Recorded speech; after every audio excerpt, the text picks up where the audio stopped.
Welcome, one and all, to a very special Saturday night edition of Pacific414 Pop Talk.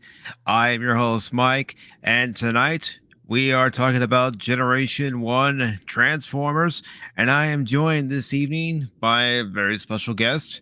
This is the first time we've done a stream together, and I'd like you all to please welcome Popculture Mechanic. Welcome to the show. Thank you. Hi, everybody. So, as I said, this is our first stream together, but my first question to you is, what got you into Transformers? Well, it was back in the mid 80s when you're a young, impressionable young kid and you're just looking for that next G.I. Joe show. And it just so happened that I can't remember whether the toys came out first or the show. It might have been the toys, but you get one of those and you're fascinated by how you're able to change a car into a robot or a plane into a robot. And you're like, this is great. I've never seen anything like this before. And then when the show came out and you were seeing if you had the toy that was on the show, you had that thing in your hand as you're watching the show and you're just like, this is the best thing ever, Mm-hmm. Yeah, and know exactly what you mean. I was 6 years old when I got into Transformers. Yes, GoBots did beat Transformers, but it was Transformers that grabbed my attention. It was seeing those characters in the animated series that grabbed my attention. It was seeing the toys on the toy shelves that grabbed my attention. It was going to see the original Transformers the movie that held my attention. And even to this day, I think back to Generation 1 very fondly.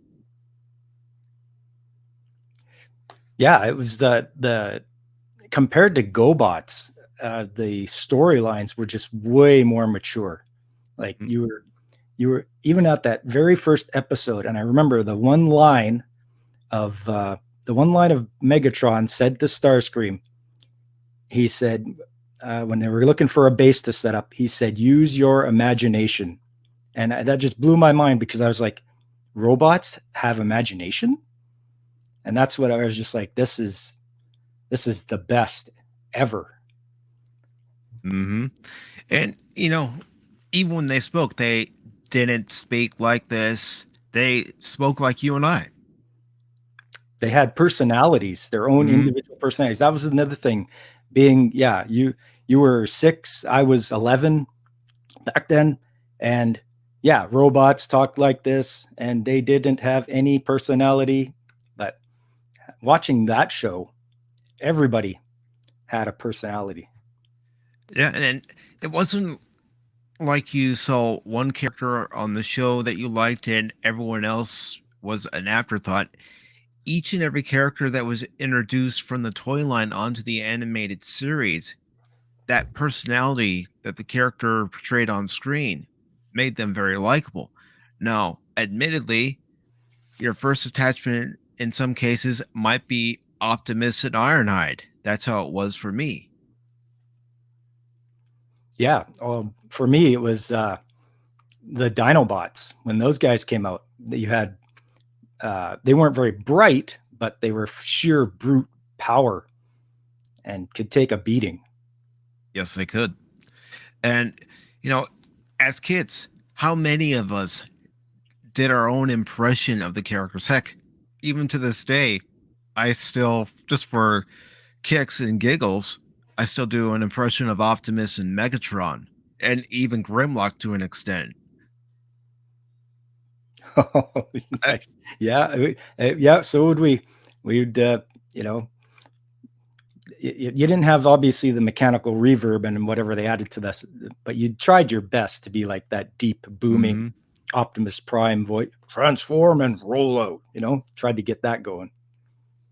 Or when, you're playing with the toys, you're playing for Decepticons. If you had Megatron, you would, be lucky enough if you had a Starscream too, and you could look at Starscream and go, "You're an idiot, Starscream." And speaking of Starscream, Chris Latta, that voice that he gave for Starscream, it's still memorable to this day. Oh yeah, that right away as soon as and I don't know how much he had to push his voice to get that, but I wonder if the guy went through a lot of lozenges or something, because he had to do that voice a lot, not just for Starscream, but I believe he was also Cobra Commander too. Yes, he was. I mean, heck, I have an example of him doing the Starscream voice right here. Oh, how it pains me to do this. Wait, I still function. Wanna bet?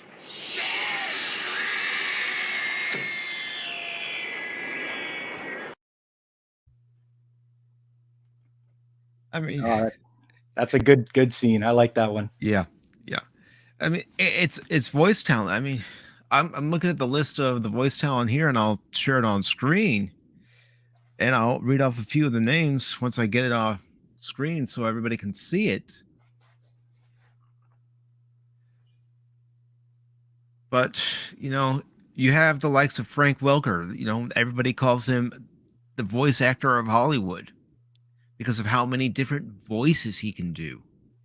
Then you have Peter Cullen, Corey Burton, who recently voiced once again Cad Bane for the Book of Boba Fett. And I'll even read off some of the characters that they did. Frank Welker and Peter Cullen, obviously people know him as Megatron and Optimus Prime respectively. But then you had Corey Burton, who was Spike. I believe he was also Sunstreaker. Let me check here real quick.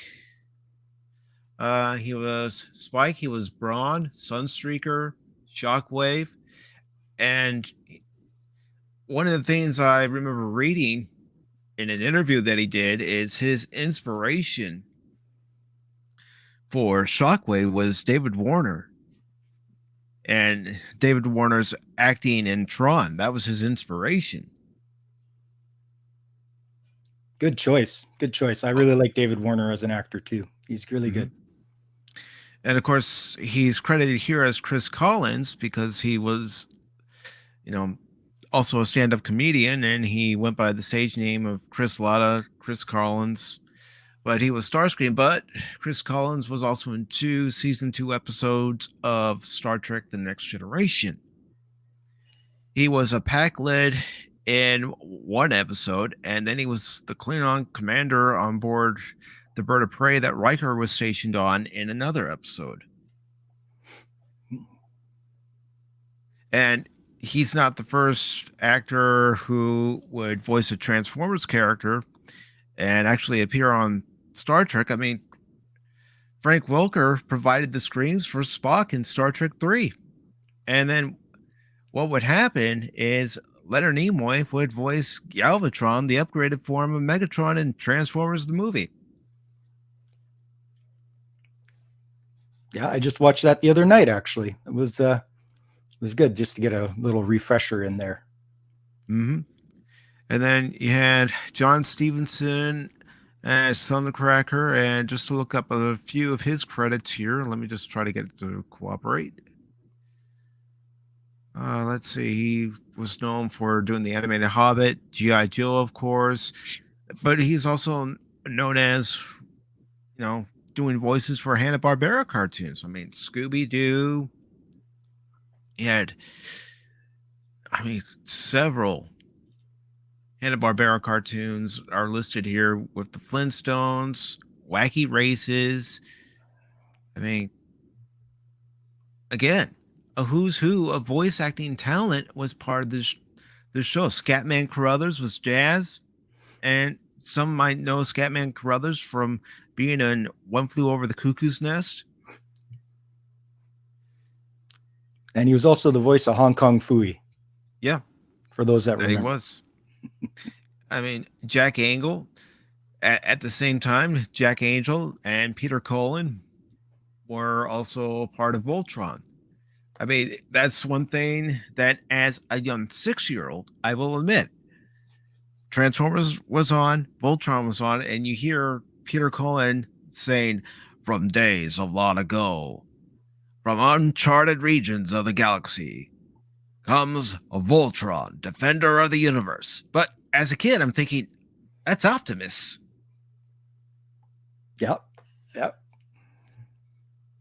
You know, and again, as a young kid, you don't realize that these are all actors at first, and they have roles, and they have jobs in these roles to voice all these characters. I mean, Michael Bell, for instance, who was Prowl, and he was Scavenger amongst many other Transformer characters, but he was also in Encounter at Farpoint. Yes, he was Grappler Zorn. Mm-hmm. And you had mentioned Dan Gilvezan. He was in The Amazing Spider-Man. So again, a lot of credit. But here's another thing. You also had Shaggy himself, Casey Kasem. He was in it. Don Messick, the voice of Scooby, was in it. So you had Shaggy and Scooby in the series. And you had Neil Ross. You had the aforementioned Scatman Carruthers. You had Greg Berger. I mean, just looking at all these names. Roger C. Carmichael. Can anybody out there in the chat, I know the answer, but can anybody out there in the chat tell Popculture Mechanic, and anyone who is watching this live or on the replay, which character did Roger C. Carmichael play in the original series of Star Trek? I'll wait. Somebody's got it. Oh yeah. And while we wait, I do want to say hello to It's Courtney's Fellowship of Oddballs. Welcome. I also want to say hello to Sci-Fi Nation. And I also want to say hello to a good friend, the Nerdporeal Lifeform. So let's see if somebody knows the answer to that question. I know somebody has to know, besides us. Yes, David Warner was also Chancellor Gorkon in Star Trek VI. That was a great role in Star Trek VI for him compared to what he got in Star Trek V. Yeah. And speaking of Star Trek V, real quick, I believe Captain Kirk has a question. Excuse me, I'd just like to ask a question. What does God need with a starship?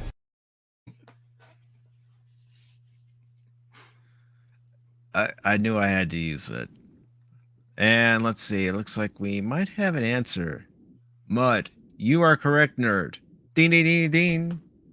But yeah, you look at the list of voice talent that they had come in and voice various characters throughout the series. I mean, Peter Renedy, who would later become Master Splinter. He was Grapple. And even Rob Paulson had a couple of characters that he voiced in the series, but everybody here was a talent. Melody Britt, she would voice She-Ra. Every one of these people brought life to those characters. And I have a question. Of the toys, which one was your favorite? Or did you have multiple favorites? I would say one of my first ones I got was Sludge, the Dinobot. Mm-hmm. I think he was the one that I had the longest, and when it got broken, that was pretty tragic. So I did manage to pick him up a few years ago, but my parents, and relatives, every time birthdays, Christmas comes around, it was at least get one Transformer. So yeah, Sludge is probably one that I think is my most favorite. And I also want to say hello to a good friend of mine. Some know him as Chaos, some know him as TKO, but he goes on YouTube by DDOD. otherwise known as the Digital Department of Defense. Welcome, Chaos. Yeah, I can remember several birthdays and Christmases where, like you, I would get a Transformers toy. It may only be one, but I was just so happy. I mean, one Christmas I can remember getting Ultra Magnus, and I was so happy to have him. And then another getting Six Shot. I could remember my birthday. It was my 7th birthday, and I got Optimus Prime, and how excited I was. And then hearing the story from my mom as I got older, she says, "You realize how hard it was to find Optimus Prime? I would go into one store after another. They wouldn't have him. And then there was one day I went into the store and there he was, and I picked him up. I said, well, I appreciate it. I thank you so very much for picking it up. I mean, it felt like if you had either Optimus or Megatron in your collection, that made the collection. Just having one of those two. And go ahead. Oh, I was going to say it's that's so true. I mean, you got the two main characters, and if you're, you know, and Megatron running around with Megatron in his gun form when you're a kid, you know, I don't think you could do that nowadays, but back then you had kids running around with a little Walther P-38, you know. Mm-hmm. Yeah, and oh, go ahead. And that's the thing. When they try to reissue it, if they're gonna, ship it to one of the stores here in the States that sells it, they have to put an orange cap on Megatron Scum Barrel just so they can sell it. And I also want to welcome at this time from the Phantom Hooligans, Cash Money. Welcome, brother. And gentlemen, those of you who are mods, I have an instruction for you to get rid of that bot. The time has come. Execute Order 66. So if one of you could be so kind and do that, I would greatly appreciate it.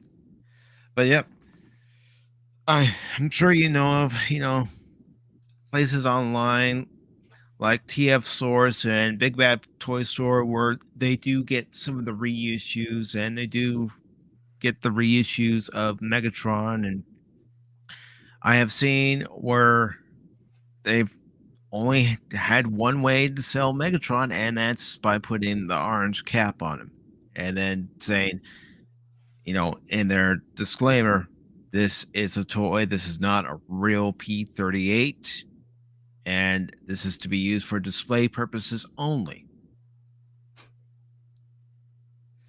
And it's sad that what ended up happening, after that toy was released in the States, and the discontinuation of the toy that would follow, because people would use toy guns to commit robberies.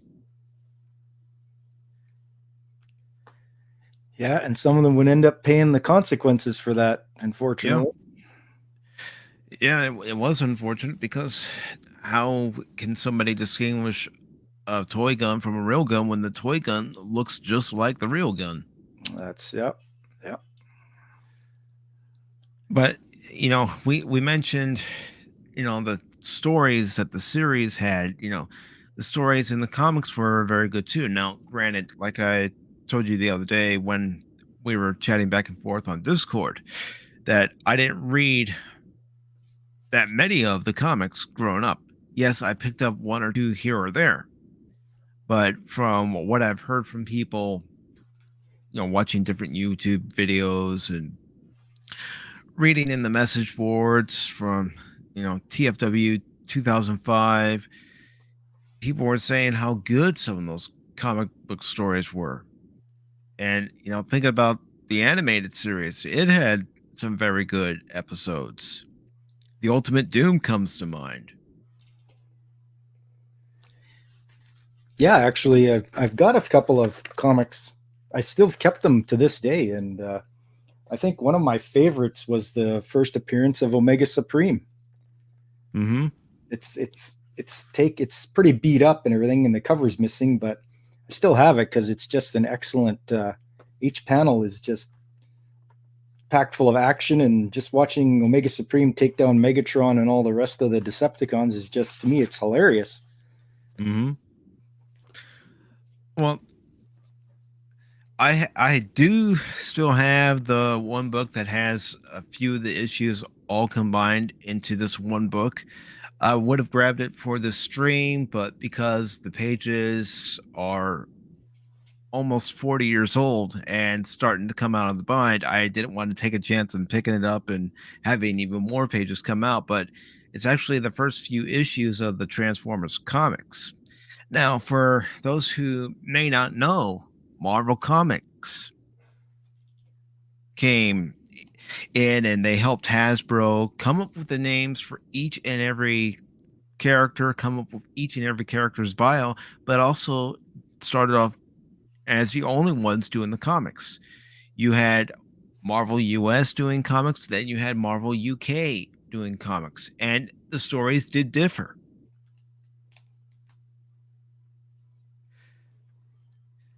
And, you know, the reason why they differed is because they had different writing teams writing for the US comics and writing for the UK comics. It wasn't all under one umbrella, and they would just distribute a version of the story in one area and have another version in another. No, it was two different writing teams.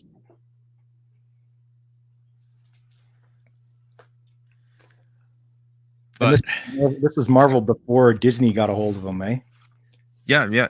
Because in that book that I have, and maybe one of these days I'll show it, is in a few of the pages on some of the panels, Spider-Man is interacting with the Transformers, but not just any Transformers, Gears.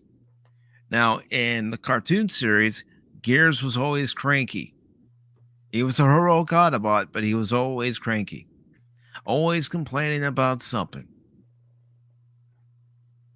But it was interesting to see how, Marvel would have some of their famous characters pop up in the comics, even if it was just an Easter egg, even if they weren't really part of the story, they might be in the corner of a panel, you would find them there.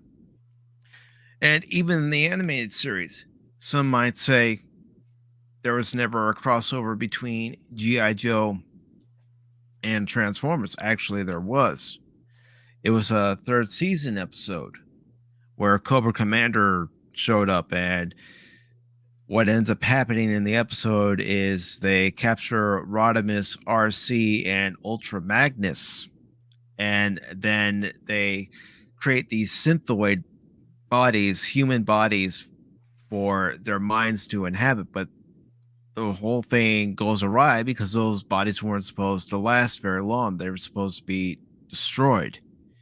Well, human Rodimus, human Ultra Magnus, and human RC managed to thwart the plans, and the things that give it away that it is Cobra Commander in this episode is, of course, the silver faceplate that he wore during the series. Now, granted, he didn't have the helmet on, but he, had that distinctive voice. And if you also look at his fingers, for anyone who's seen G.I. Joe the movie, you know what happens to him in that, where he transforms into a snake. So people have always tried to say, well, okay, how do we have this version of Cobra Commander where Transformers is set in season 3 in the year 2006, yet in G.I. Joe the movie, Cobra Commander becomes a snake? Well, fans started connecting the next G.I. Joe series where Cobra Commander came back and saying, okay, that's how it was done. But that's what introduced me to crossovers in TV shows too. Is at the end of that episode, Cobra Commander says, "Well, I guess they don't make terrorists like they used to," and then he shouts out "Cobra" at the end, and he's coughing and gasping because of what happened to him in G.I. Joe the movie. Yeah, I remember that one. That was a good little Easter egg for them to throw in there.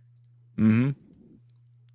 And there were even, I believe, there was an episode of G.I. Joe where you actually see, I think it was Fireflight, who was watching TV, and what did they have on the TV? Transformers. So because Sumbo Productions and Marvel Productions did both animated series, there was a crossover, but it wouldn't be like you would see with something like the Book of Boba Fett, where they would have those characters come in and then just take over that particular episode of the series. No, it was just a small little cameo. They had a small but important reason for being there in the episode, but they weren't a big part of the episode, if at all. Almost like a little cross promotion for Hasbro there, because owning G.I. Joe and Transformers, put one in the other, double down on getting those kids to bug their parents to buy them more G.I. Joes and more Transformers. Yeah, exactly. I mean, in most markets that I could think of, you had Transformers and G.I. Joe airing back to back.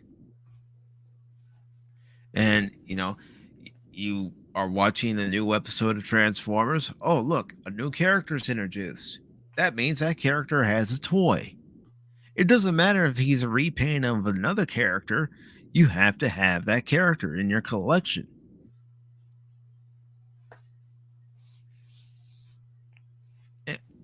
And one of the things I do want to take a look at here, and I'm going to bring it up, but while I bring that up, is there anything that you could think of, Popculture Mechanic, that you want to talk about?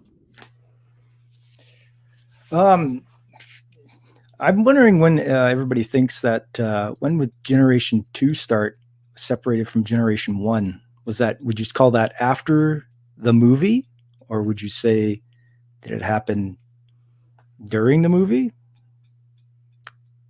That's a good question. That's a very good question, because I've never really thought about, the separation of Generation 1 and then Generation 2. I mean, yes, in the early 90s, they repackaged the original animated series of G1 and call it Transformers Generation 2. You saw some of the figures that were originally released in the 84 line reintroduced in the 90s line, and some of them were repainted in 90s colors. But as far as where do you start Generation 2 after Generation 1, that's a good question, especially if you take it from the perspective of the animated series, which lasted from 84 to 87. Yeah, and I wish it would have went further, because it's just a shame that with season 3 was the last one, and they left off with everyone some of the guys becoming headmasters, and then they didn't go on with that story after that. On the American side, anyway. Japanese, they had their continuation with Master Force and Headmasters and Victory. Yeah, which in themselves are a pretty good series. Yes, you can only get them with subtitles, but I have no problem with that. It's interesting to see how Takara and the production company behind those 3 series looked at Transformers differently than how we were used to here in the States. And the Headmasters series in particular after coming back in the season 3 episode, The Return of Optimus Prime, they end up killing Optimus and Headmasters, or as they called him, Convoy. Yes. They as usual with the Japanese, they once again do very mature storylines, like, and not afraid to, kill off people. I think even I'd have to go back and watch it again, but I think they might have even killed off Galvatron. They did kill off Galvatron, and there was that one last showdown between Blaster and Soundwave. Now, granted, those two characters did come back in, new color schemes and new names, but as they originally were, they were destroyed. They were killed off. Then speaking of getting killed off, and I know we're jumping around a bit, but even going into the movie and seeing how many of your beloved characters get killed off in the movie, it's just kind of shocking when especially for Optimus Prime, he gets killed off and you're just like, I can't believe it. I don't want to believe it. He's our big, strong hero has been, he's dead. And they got to pass the Matrix on to the next person to be leader. And the sad thing is unlike today where you can get on social media and you can find out how popular a character is just by how many tweets somebody's putting out there about the character, Hasbro didn't realize how popular the character of Optimus Prime was. How there were kids who looked up to him, looked at Optimus as a father figure. And in getting to Transformers the movie, this was one of the scenes where you knew things were getting big. One shall stand, one shall fall. Why throw away your life so recklessly? Yeah, the eternal showdown right there. Mm-hmm. Versus evil. Optimus Prime versus Megatron. Yep. Ever since episode 1 till the movie and beyond, it's always going to be those two. Mm-hmm. It'll always be those two. For us, it'll always be those incarnations of the characters, because those are the characters that started all. It's just like the original series. Kirk is William Shatner. Well, for me, the voice of Optimus Prime will always be Peter Cullen. Yes, and Frank Welker will always be Megatron. Mm-hmm.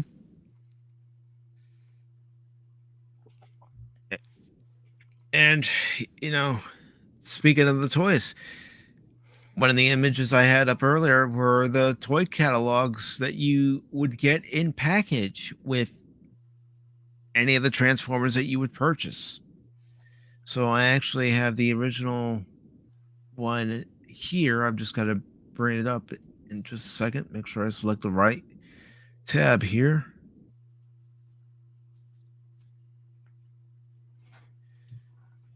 All right, that's it right there. But yeah, these were the original toys that were released in '84. This was the first of the line, the first of many figures that came from Japan. That's what a lot of people didn't realize, is these toys were sold in Japan prior to being sold under the Transformers line. Yeah, I believe some of them were called from a line called Diaclone. Mm-hmm. And there was another line called, what was it now? Mini Changers? Micromen? Micromen, that's right. But yeah, and having this thing come in with your Transformer, you'd pull that out and then you'd be picking which one you were going to get next. Mm-hmm. Or how about walking into a Toys R Us and just seeing a whole aisle full of Transformers, or if you're in the shopping mall, you're walking by the KB toy store and in their display, in the window display, they're displaying some of the Transformers Generation 1 line. I could remember walking by a KB and seeing Ironhide and going, "Oh, I want that." Yeah, I think for me it was we'd go into Kmart and walk down the aisle, and sure enough, there's Optimus Prime, or there's like a row of them, and it's like, oh, if only, you know. Mm-hmm.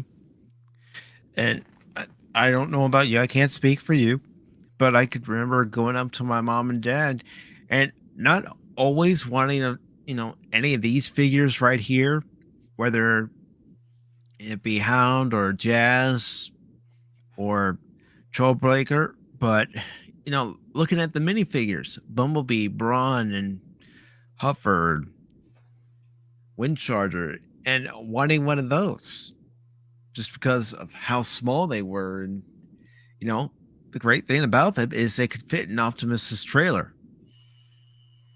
And you could take them with you wherever you went. You'd put them in your Yep. pocket. They're small enough. Oh yeah, having the mini cars was good too. I know I had Outback, Mm-hmm. and he was fun to take around. And let me ask you this, because I know it was this way at my school, but we would bring our figures to school, and when it came to recess, we would all play out there, whether it be in the sandbox or whether it be on the basketball field, somewhere on school grounds, we would be playing for Transformers during recess. That sounds like a good time. I don't think I ever took mine to school, but that sounds like you guys had a great time doing that. We did. And I also have another question for you. Did you ever have a Transformers lunchbox? Yes, I had the orange lunchbox with the panel from actually the one that's just behind here on your background. I think that's the picture you used, one with Optimus. Mm-hmm. Yeah, I did. Yeah. Somebody might be watching this and going, lunchboxes? Yeah. We used to take our lunch to school in lunchboxes. It came with a thermos, and then it came basically with an open space where you could put your sandwich and chips or whatever mom or dad packed in the lunchbox for you. And then you would take it to school. And there was pretty much whatever show you liked, you could get a lunchbox of. Mm-hmm. Didn't matter what it was. And not all of them were plastic. There were some that were metal. Yeah, I didn't have a metal one, but yeah, plastic for the kids. Yep. But yeah, so thinking back to season 1 and season 2 episodes, what are your top favorites from those seasons? Oh, definitely has to be like the Ultimate Doom. That was when they brought Cybertron back to into Earth's orbit. Mm-hmm. That was a good one. And SOS Dinobots. That was good too because well, I must be a little biased, but I think my favorite are the Dinobots. And I can't remember if Omega Supreme was in season 2. He was. Was? Because I believe the episode that we really got to learn about his character in the animated series was The Secret of Omega Supreme. Yes, that was one of my favorites as well. Mm-hmm. I mean, yeah, we mentioned the Ultimate Doom, but even the premiere episode of the series, More Than Meets the Eye, the 3-parter. As a kid, you like that episode because you're introduced to the characters. You find out what roles each character has and how important they are in that role. Optimus may be the leader, but he has his lieutenants, Jazz and Ironhide. He has his scouts, and those would be Bumblebee, Cliffjumper, and some of the mini-bots. And then you learn about the Decepticons and their backstory and how Megatron is the leader and Starscream's trying to undermine his leadership. Starscream is trying to take control of the Decepticons. that wasn't something you saw in kids shows. Usually, you never had the second in command, trying to take over power from the guy who's the leader. It was always follow the leader's orders, and that was it. Mm-hmm. You follow my orders, or you're exterminated. I mean, in More Than Meets the Eye, when they're up on their new ship that they built on Earth to go back to Cybertron, and it was Mirage who stowed away on the Decepticon ship and caused everything to go awry. Well, Starscream tries to take the opportunity to usurp Megatron's leadership, and Starscream fails, as only Starscream can. And one of the lines that I still remember to this day from Megatron is "extinction to all traitors," and he shoots at Starscream. Yeah, I remember that one too, and it was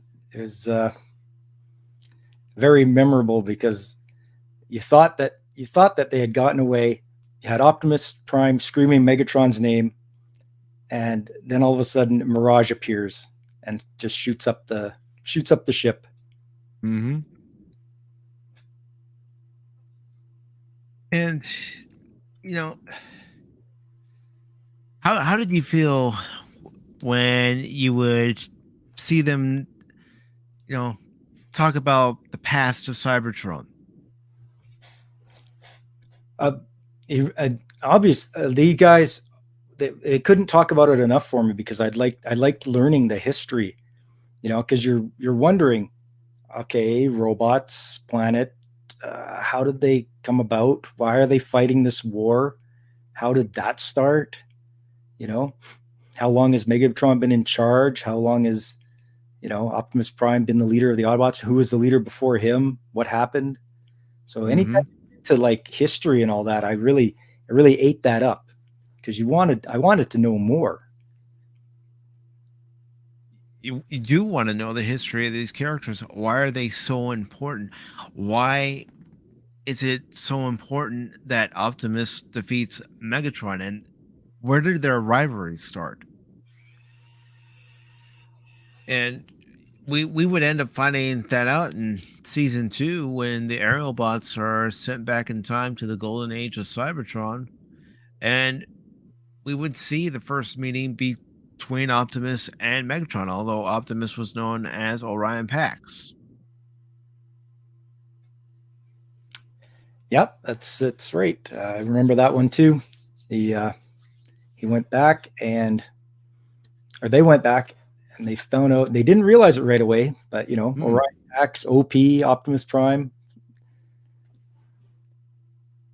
Yeah, because even at the end of that episode, when the aerial bots are brought back to the present and Optimus realizes, wait a minute, you 5 were the ones who saved me.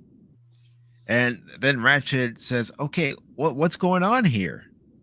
And Optimus at the end, before it cuts to credits, says, well, it all began about 5 million years ago. And then one of the lines that Ratchet says is, oh, great, it's going to be one of those long stories. But, they added humor, and it was geared toward kids, and it worked for back then.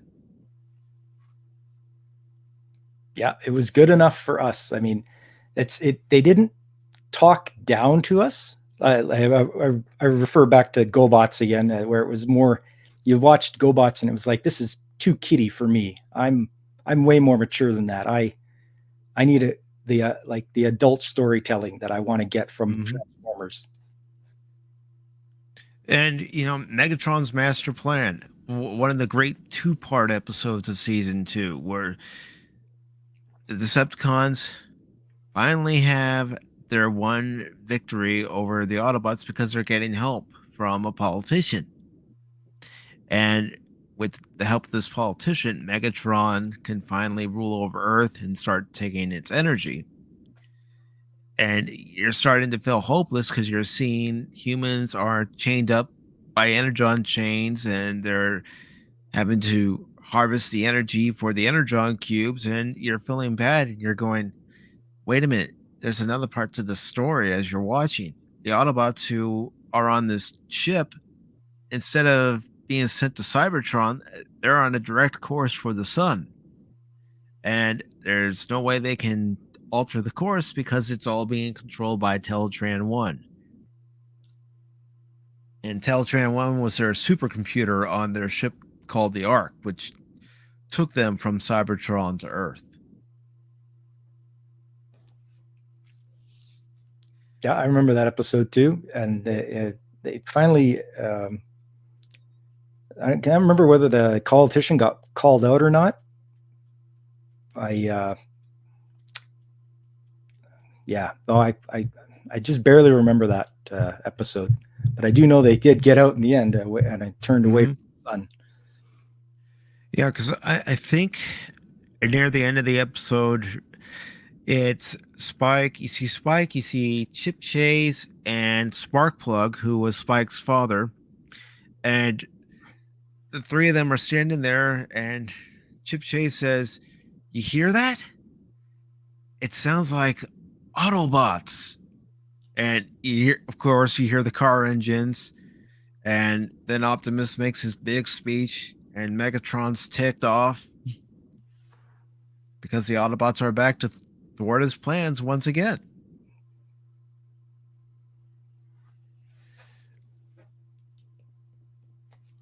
And, you know, thinking about another episode, you know, it wasn't the secret of Omega Supreme, but it was the 2-part where the Aerobots are introduced, and you had Vector Sigma, the supercomputer on Cybertron. And I have to admit, having listened to some of the music in the series, you know, the background music, some of it sounds like it was inspired by the original Star Trek series, just by the way it's conducted and orchestrated.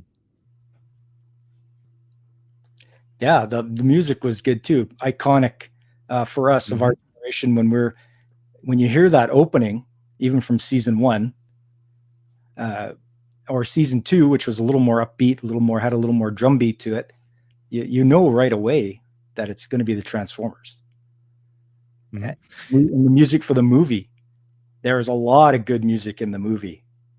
To Spectre General or NRG or Stan Bush, you know? Yeah, I mean, you know, to this day, what do you think of when you hear the touch? Well, you think of that final battle between Optimus and Megatron when Optimus and the other Autobots arrive at Earth and Autobot City is devastated and decimated.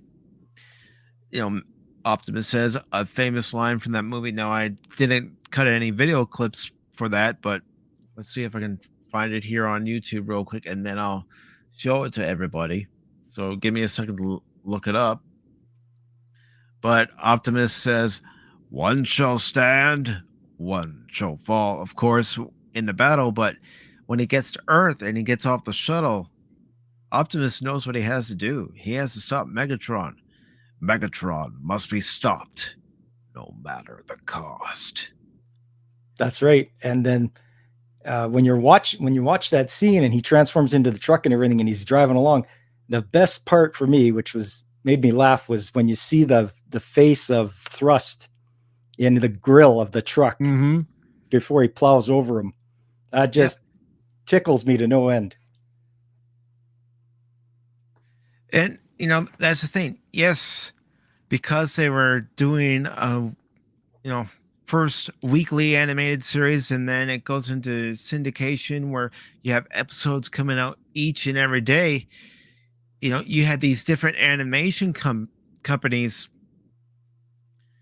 responsible for doing the animation for each and every episode. You can see the difference in quality depending on who did it. You had Toei do some episodes, and then you had another company that did some episodes, and you can always tell when that company did it because the characters, they just look low budget.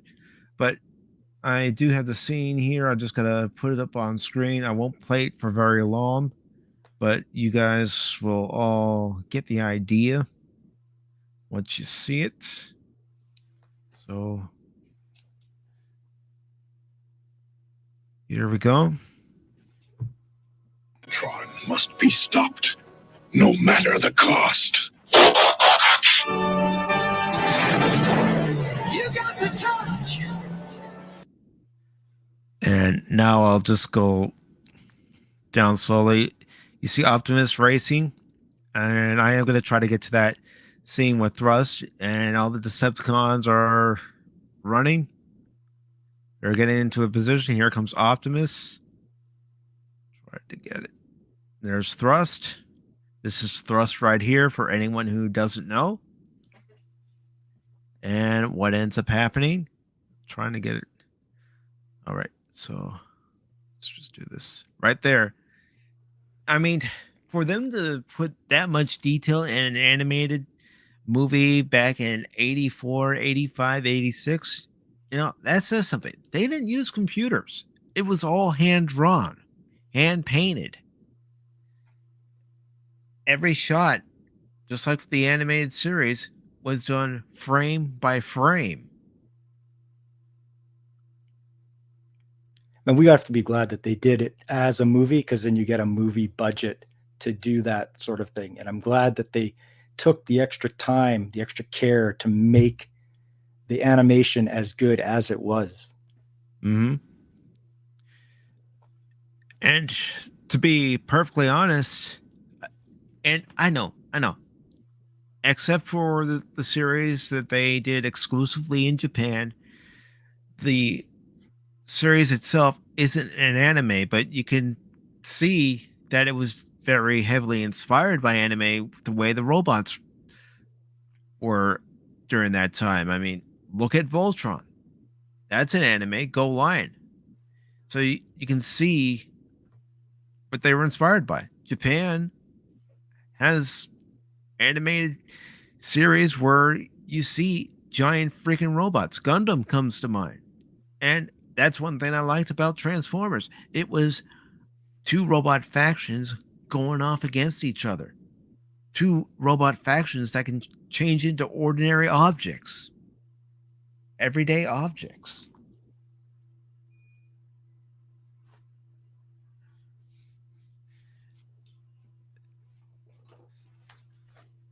And I'm going to try to pull up a few episodes. Like Godzillionaire just reminded me of the episode name for when we see Vector Sigma, key to Vector Sigma. And I'm just going to pull up that episode real quick. I'm not going to play any of the audio from it just to avoid copyright, but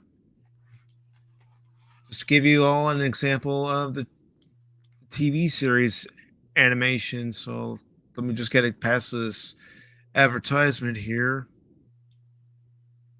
And that was where they had two different groups come to life. Vector Sigma provided the sparks for the Stunticons and the aerial bots. That's true. Ah, yes.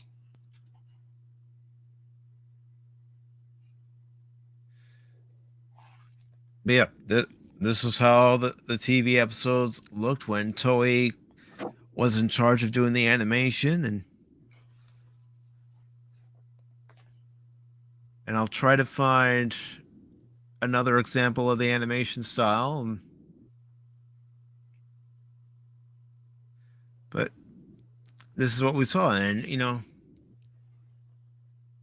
it was the same for G.I. Joe. There were some episodes that were animated very well for the time, especially for a weekly animated series, and then other episodes that weren't.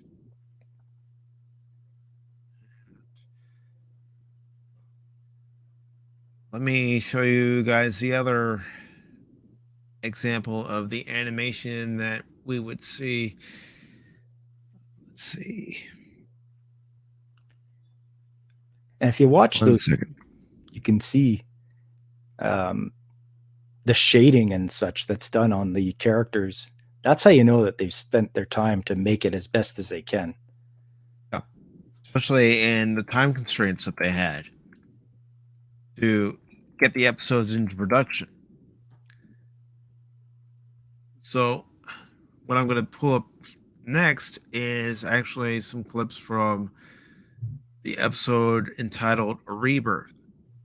And you'll see some examples of the different animation quality because of these different studios that would be doing the production.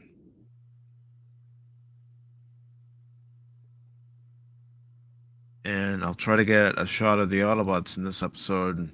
Well, I mean, look at Optimus in this episode. And this was a different animation company that did this episode too. You can see the difference in quality. Oh, for sure. Yeah.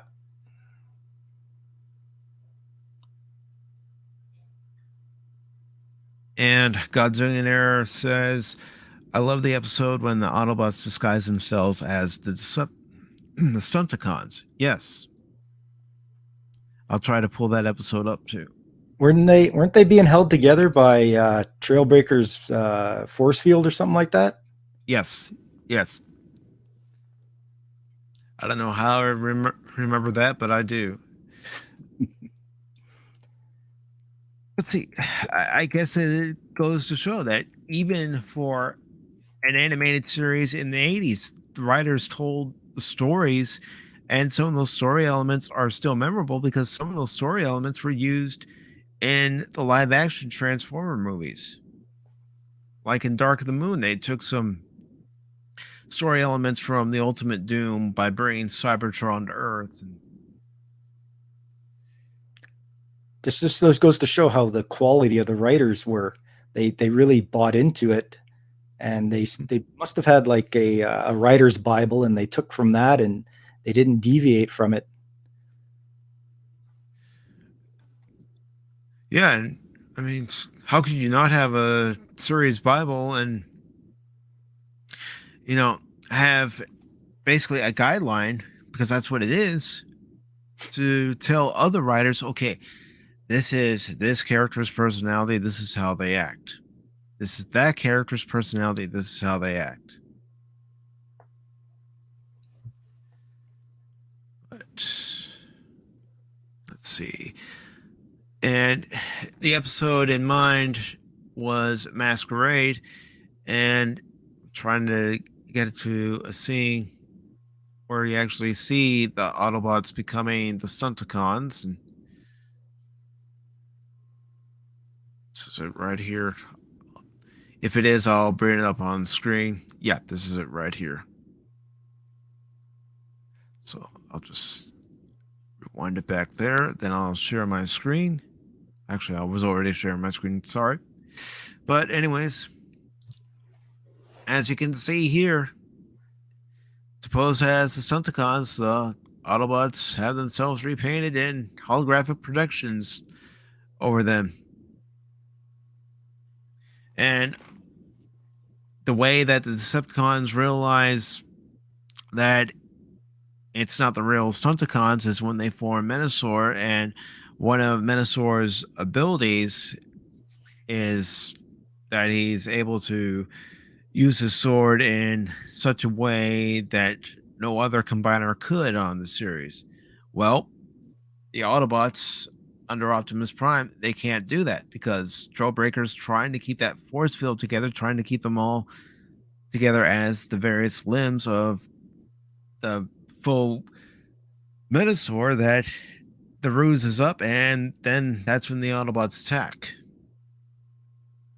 They say, okay, enough of the charade. It's time to attack. And even in the season 3 episode, there was a time where you're actually scared as a kid. Now, remember, I was 6 years old, and then that episode would have aired, I think, when I was 7, 8 years old. Is Dark Awakening, when Optimus Prime comes back, but it's a zombie Optimus, pretty much. That's right. They they resurrected him, but they made it so that he had to do their bidding. Mm-hmm. And speaking of season 3, Godzilla Nerd says season 3 was rough when they would show clips from the movie. The animation difference was drastic. Yes, it was. And the Pata Wannabe says Mask, Centurions, Thundercats, and Silverhawks all had that 80s action animation style that they did. And as kids, we ate it up. The 80s were the definitive action era, whether it was cartoon series, TV shows, movies. It was an action era because that's what we liked to watch, action-oriented programs. Yeah, and those ones that Pata Wannabe mentioned, Mask, Centurions, Thundercats, Silverhawks, I believe they had those. I think those were all farmed out to Japan, so that it was easy to just say, "Hey, make us this," and that's good enough, and they could get it done on the cheap. And I realize that this is going off topic, but looking at Thundercats, looking at the animation for Thundercats, you can tell that show was inspired by anime, by the character designs. Yeah, it's so well, the fluid motions, just watching the opening title, you can see, you're like, oh, I've seen that before in an anime show. Just so well done. Yep. And with the toys, did you prefer the toys that had a little bit of the die-cast metal along with the plastic, or did you prefer all the plastic with the toys and all the ratcheting? If they did come with die-cast, yeah, it was good, but not a lot of them did. Actually, the bodies would be die-cast, and then the plastic would be around them. So it was a mix of half and half, I think. But I definitely preferred die-cast.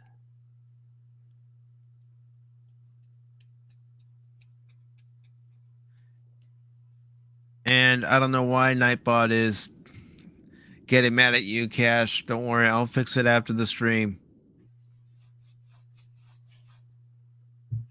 I do apologize about that, Cash.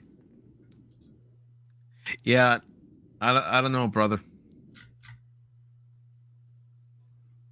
Like I said, I'll fix that after this stream. I do apologize. But were there any of the toys that you would look at from afar, but you never had in your collection?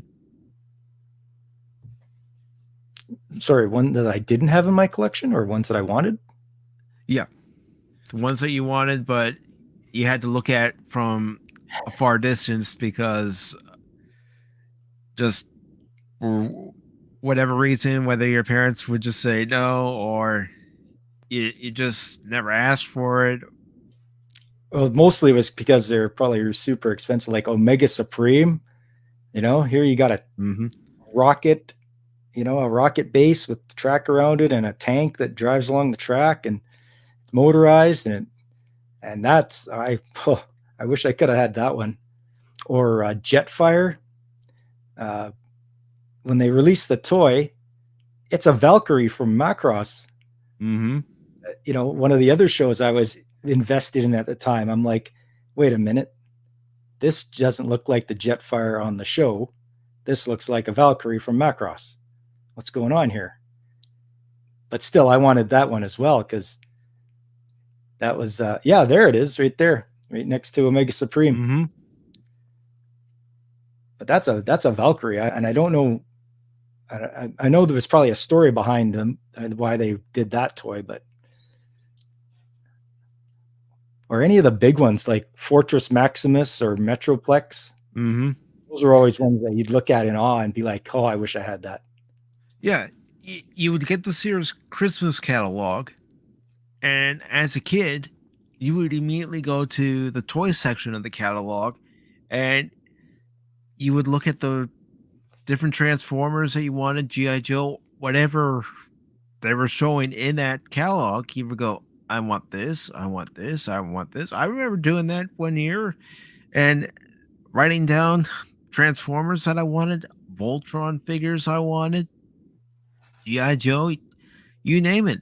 Of the toys that were out at the time, those were the ones I was going, yeah, I want this, I want this, I want this.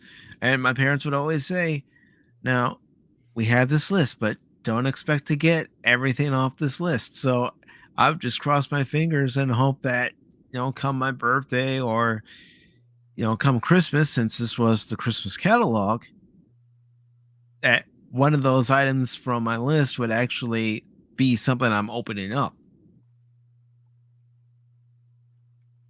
Oh, for sure. Yeah. I remember asking for stuff. I did come from a big family, so it wasn't just me to buy for. I had 4 other brothers. So, yeah. So you'd get one, but maybe not the most biggest or expensive one. No, like I said earlier, getting one of the mini bots. I was happy to get one of the mini bots. It's okay. It's a Transformer. And honestly, I did have more of the mini bots than I had anything else. Or the cassettes. Mm-hmm. They might not know it now. They might not know about it. The younger crowd might not know about the cassettes. But it's that format's long gone, I think. Yeah. Got to try to pull up one of the toy catalogs where you can actually get a good view of the cassettes. Well, this is kind of a good one.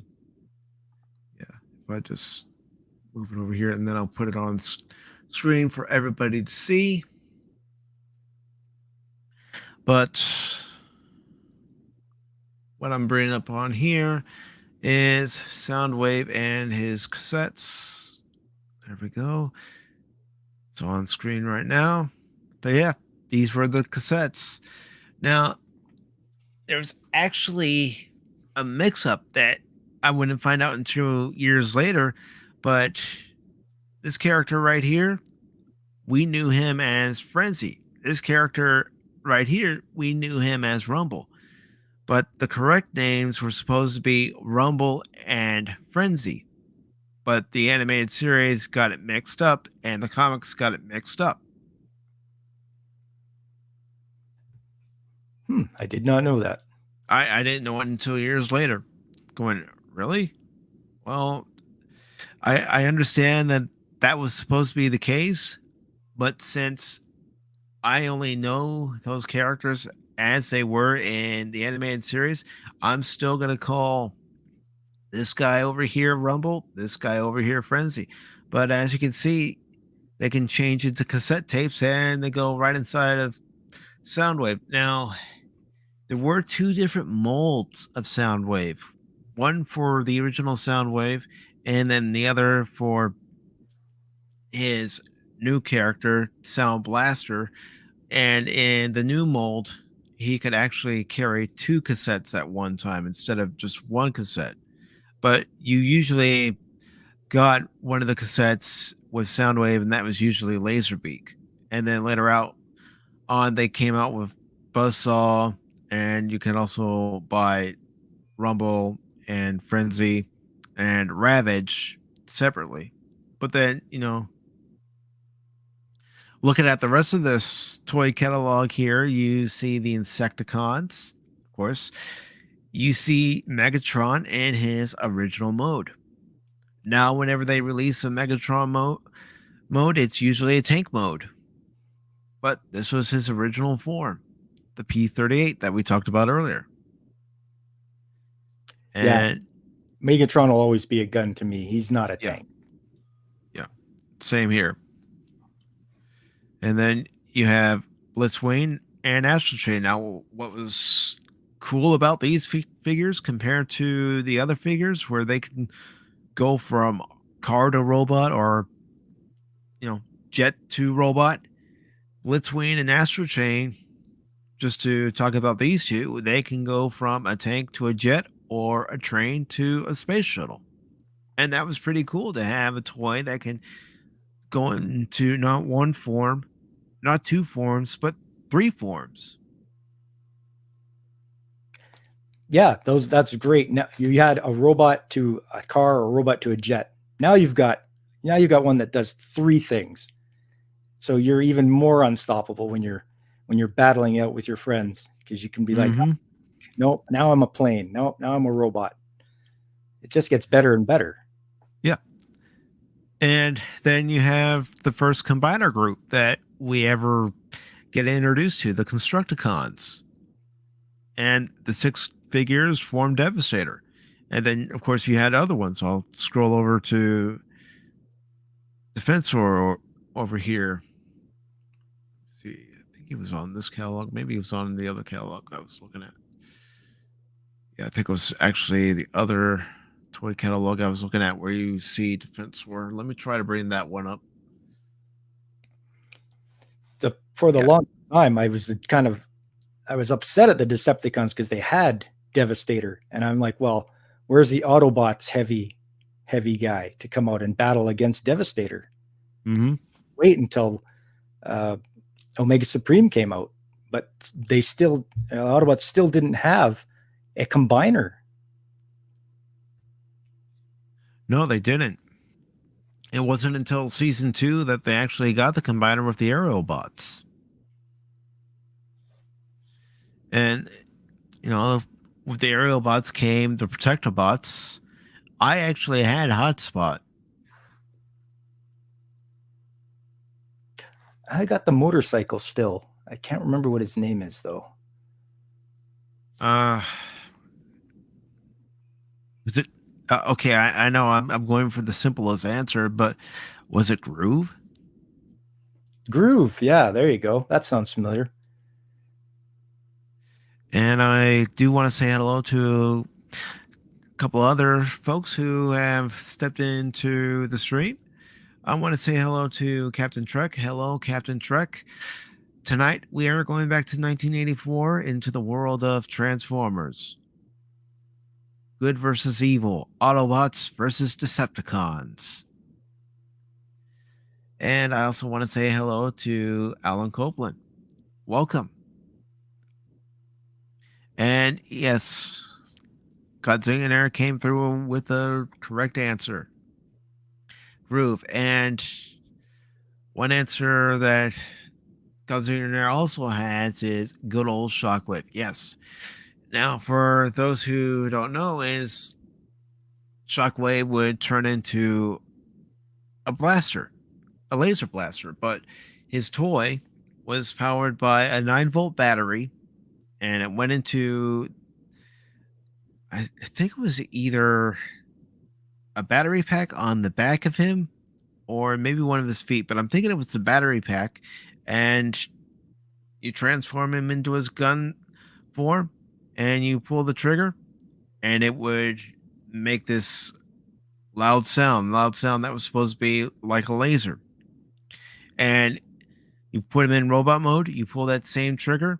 Well, one of his hands was missing, and in place of that hand was his laser.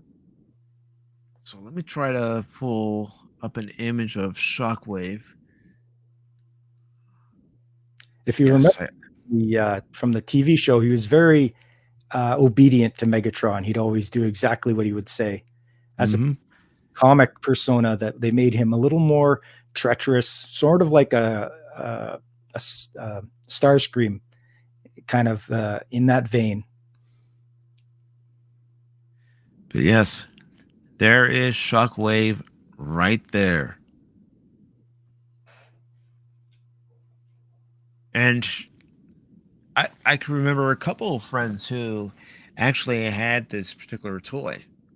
And when you would pick it up, it wasn't one of these light little toys. It was actually a hefty piece of toy because of the die-cast metal that was in it. And you had to slide that piece over the front for his barrel, didn't you? Mm-hmm.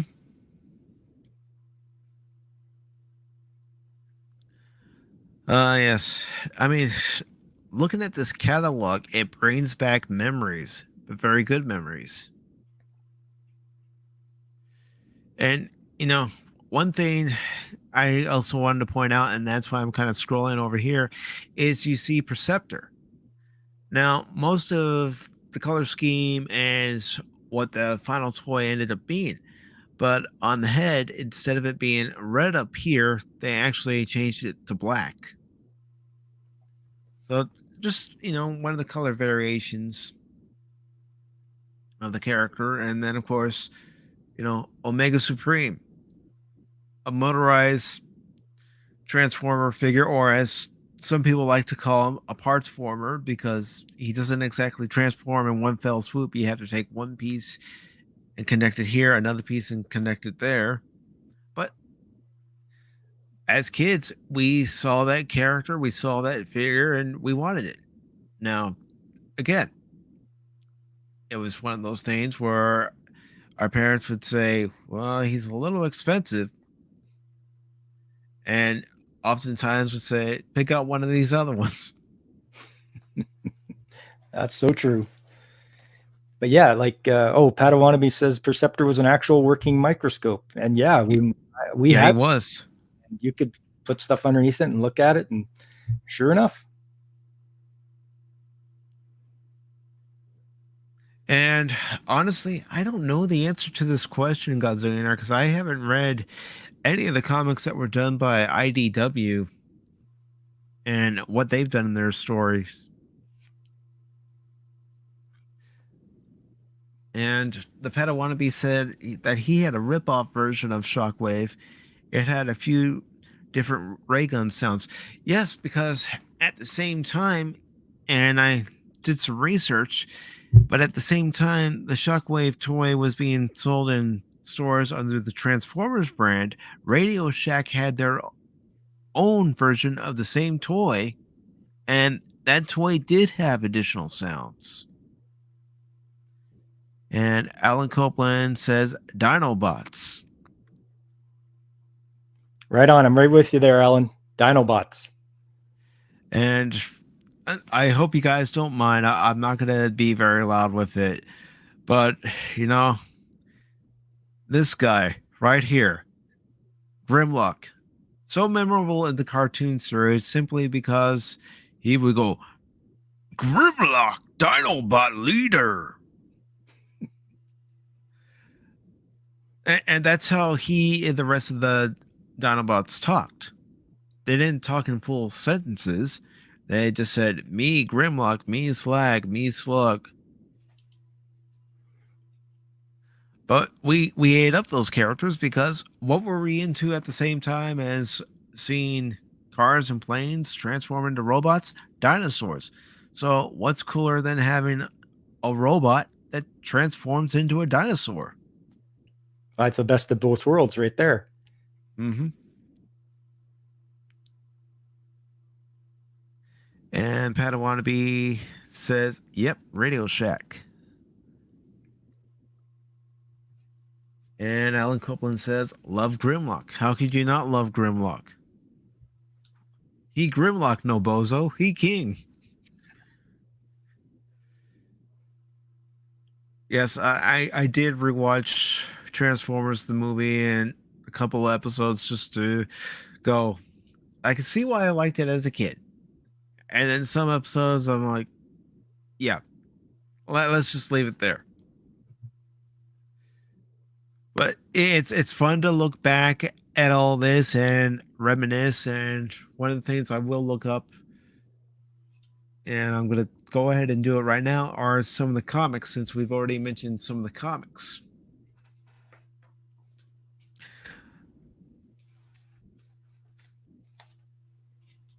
All right. Comics out there, and there's also I even have a it's like a choose your own adventure book, but it's called Find Your Fate, and it's actually a Transformers book. So they were in all the mediums back in the day. Mm-hmm. And we haven't even talked video games yet either. No. Well, we're getting there though. Oh yeah. And that's the thing, when you would get those storybooks that would come with the cassette, the read-along books, and you're reading the story, and then you're hearing, the narrator for the story on the cassette tape, and they're playing different sound effects to signify what's going on. Yes, the characters didn't sound like they did in the animated series, but it was a Transformers story. You ate it up. Oh yeah, you sure did. All right. I thought I had an image of the Marvel Comics, but it didn't come up, so I'm going another route to pull it up. Yeah. Here we go, folks. For anybody who might have read some or most of the Transformers Marvel Comics, well, here you go. These are the various covers and how the characters looked in the comics. Now, they didn't differ that much from their animated counterparts, except for maybe a few differences with Megatron's head, but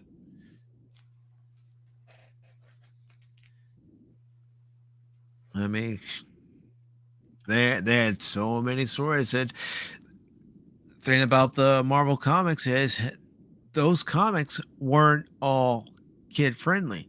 In those comics, you had characters die. Yes, certain characters like Optimus here would come back, but for the most part, they would have characters die. I mean, here's an example of how Megatron looked in the comics. Not too different from his animated counterpart, but you can see some differences here, especially with the head. And A little bit of artistic license, I guess, depending on who Yep. the artist was. And another example is Prowl here. There is no difference between him and his animated counterpart because he looks exactly like his toy counterpart. And then, of course, Bumblebee. Bumblebee became very popular because of the Michael Bay films. But back then, he was another one of the Autobots. Not that we hated him. We never hated him.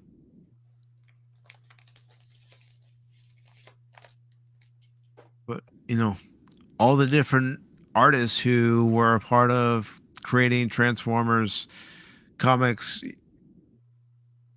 I'm just curious to know how much some of these comics run for nowadays if you still have one that's in mint condition.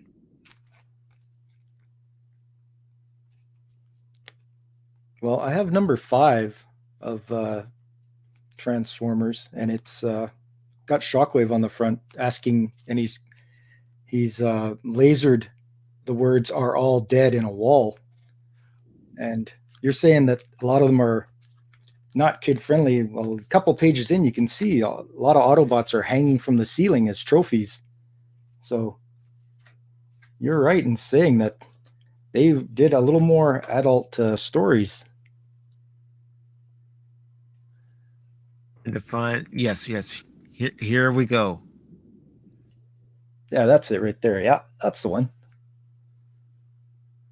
Yeah, because I remember having the book where they put all that story into one book, just like they did with the first few, and reading that. Unfortunately, lost that in a flood, but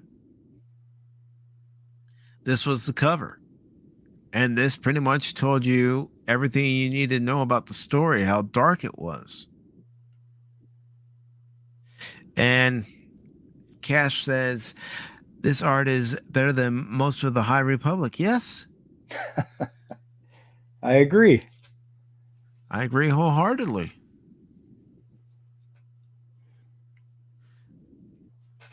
But, even here, look at all the detail they still put into the comics. And they weren't using computers like they do now. Mm-hmm. Again, this is all hand drawn, hand shaded.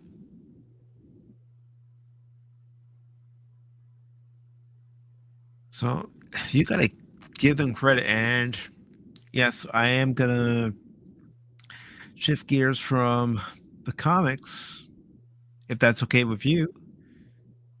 Sure.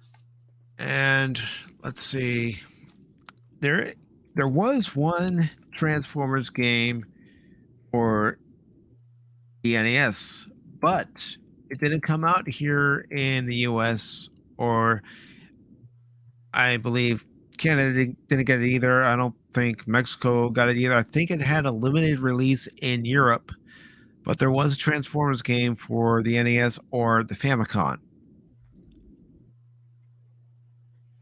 Let's see if I can find it here. Was that the one where you're Ultra Magnus and Yeah, you yes, drive around and it's one hit kills? yes, and I've got it right here. So let me get it past the ad, then I'll share my screen. All right, so 1 second.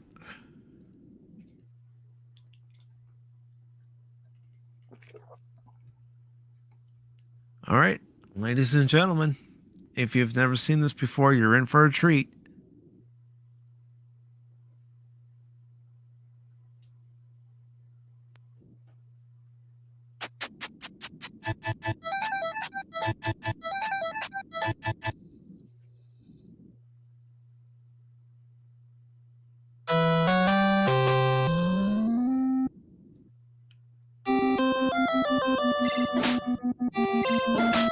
And you're playing as Ultra Magnus. You only play as Ultra Magnus in this game, but from what I've seen in various videos, this game is tough.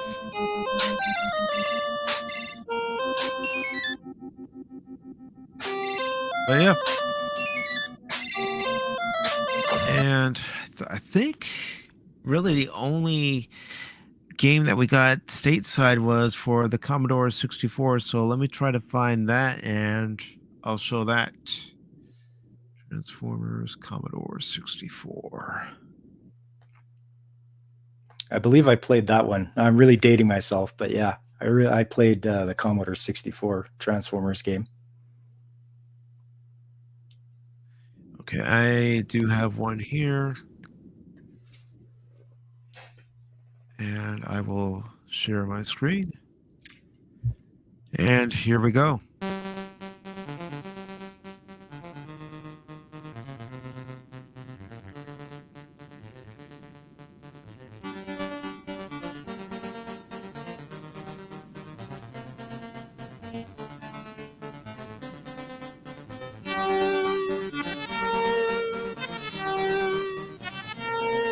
And this was impressive for back in the 80s.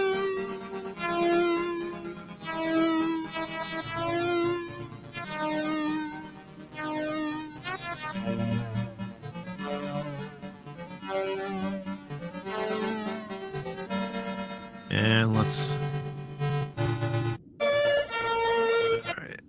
get into some of the actual gameplay.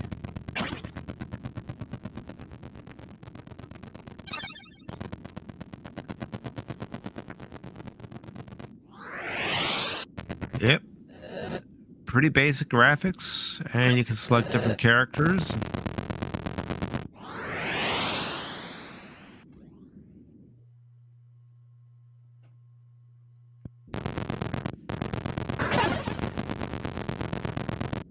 And earlier I had mentioned the read-alone book, so let me try to see if someone's uploaded any of the audio from that, and I'll play a little snippet of that as well.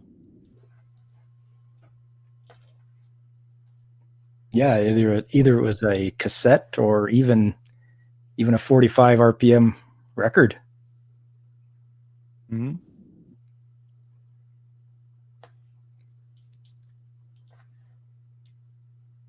Let's see if I can bring up anything. Well, got something here, so again, I won't play too much of it. But let me just pull it up on screen here. Hope you're all enjoying this throwback to 1984, back to the world of Transformers.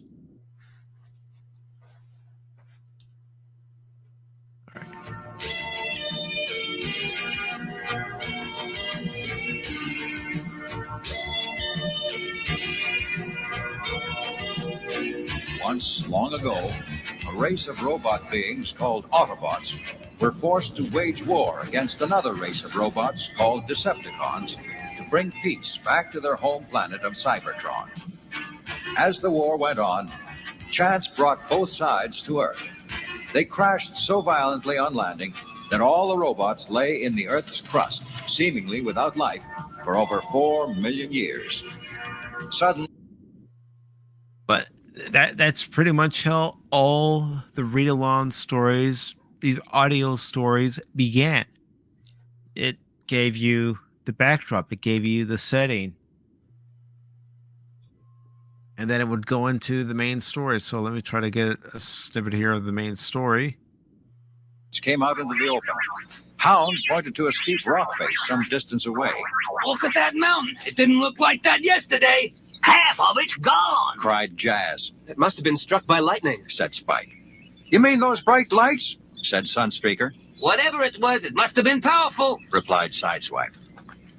Spike's father joined them. Lightning is dangerous stuff. He said. I've seen it wreck buildings, fell trees, sink oil rigs. Even a small bolt of lightning can pack a hefty punch. Yeah, that's how those stories were. It does bring back memories. Yeah, and I think your parents were just happy that you had a book in your hand and you were reading it. Exactly.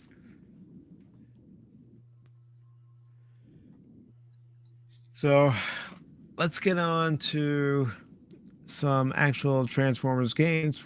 And I'm going to bring up one in particular since it is related to tonight's subject matter, since it was themed around tonight's subject matter.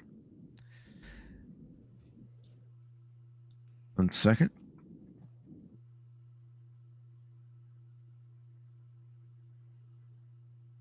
All right.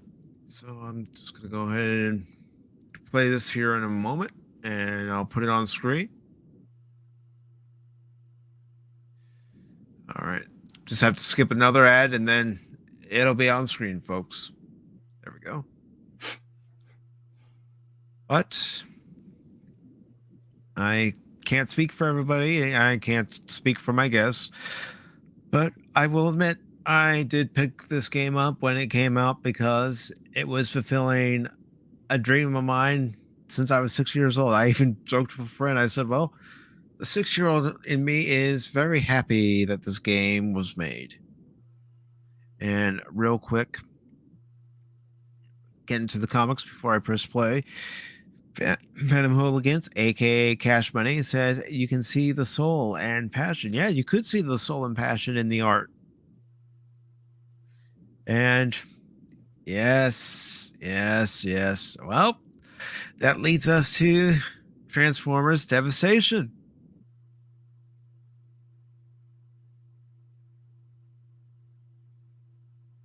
I'll play a little bit of it here.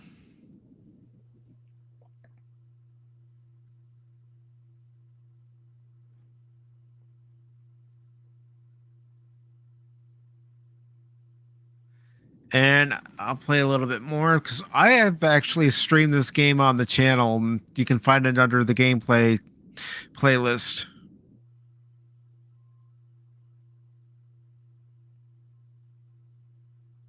Oh yeah, I've got this game too. As soon as I heard this announced, I knew I was going to get in line. Yep.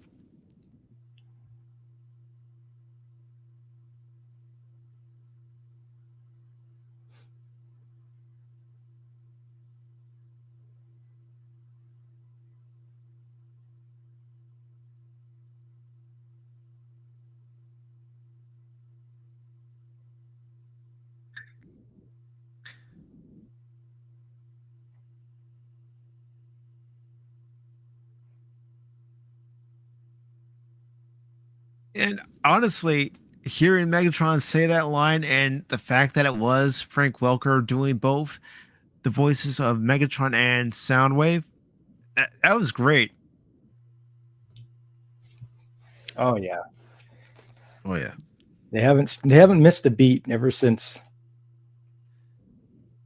I'll play a little bit more here.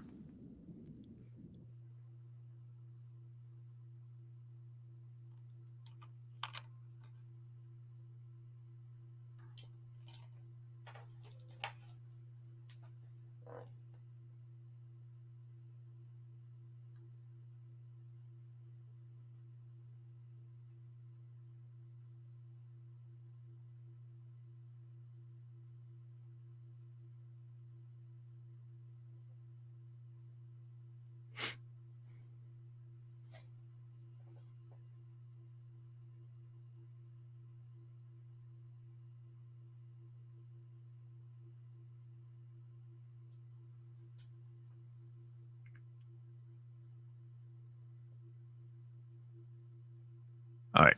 I did want to play that. You could hear the transforming sound, and for anyone who hasn't played this game, I do highly recommend it.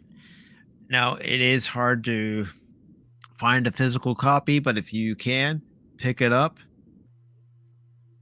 and you'll have yourselves a good time. Especially if you're a fan of Generation 1. Yeah, I got mine for PS3, but like Godzilla said, it's for PS4 too, and I'm sure you could find it on the store, the online store. Yeah, I'm sure if you actually, you know what? I'm going to go ahead and do it right now. I'm going to check Amazon and see if Amazon has it. This way, anyone who might be interested can see how much they're asking for it, and you want to pick up a copy? Pick up a copy. Let's see.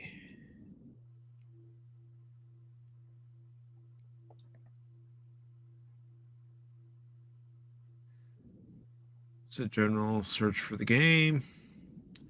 Actually, not too bad.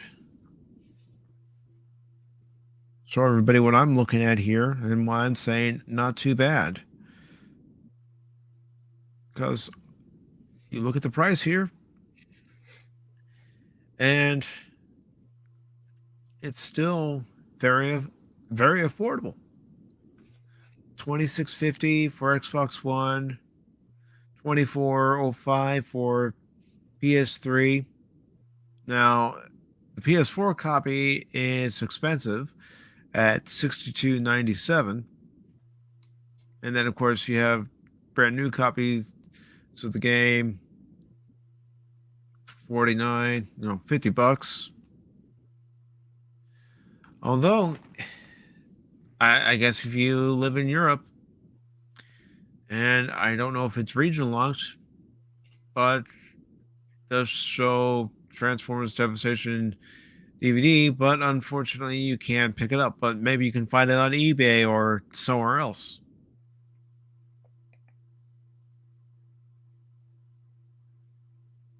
Now, was this the only Transformers game that you played in, the PS2 era, PS3 era, PS4 era, or did you try any of the games that were based on the movies or any of the War for Cybertron games? I believe I had War. I think I had one of the War for Cybertron games for the PS2. Mm-hmm. I did. I think I sold it though a while back, but it wasn't bad. It was just the unfamiliar characters that they had. I wasn't as involved with it as I would have been if they would have had like the G1 characters instead. Mm-hmm. Well, it's like in that first one, even when you did have one of the G1 characters show up in their iteration that they were in for that game, you had a downside because they were a non-playable character. It's like, oh, come on. I want to play as, Jazz. You don't get to play as Jazz in the first one. He's a background character. You don't get to play as Jazz until the second War for Cybertron game. Yeah, and you wish the developers would have realized, hey, people want to play the original characters. Yeah. We want to play as Bumblebee, yes, but we also want to play as Ironhide, Ratchet, Jazz. We did get to play as Warpath, and we did get to play as Jetfire, but there were so many other characters they could have chosen. Hound, for instance. Although it was pretty cool when you did get control of Metroplex, and I believe that was in the second one, and you could actually control him for a little while. So that was pretty cool. I would have liked to have tried that out. That would have been really good.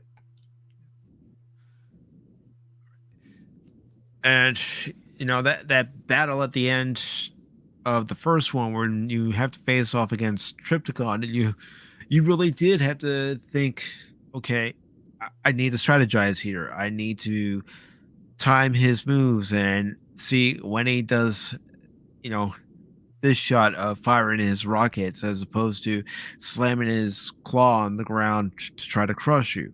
So you had to learn that pattern and then figure out a strategy based around that pattern in order to defeat him. And I'll admit, it took me a few times to actually do it. Yeah, I mean just the sheer scale of it. Here you are, you're just the regular sized Autobot, and you're going up against, Decepticon, who's a giant walking base. Yeah, and then what ends up happening to the character in the sequel, where he gets turned into the Nemesis. Now, I am going to bring up something that Godzillionaire sent to me the other day, so bear with me a few moments as I bring it up here.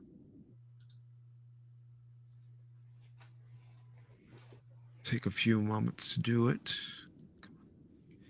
All right. Almost got it, folks. 1 second. And I appreciate you sending this to me the other day.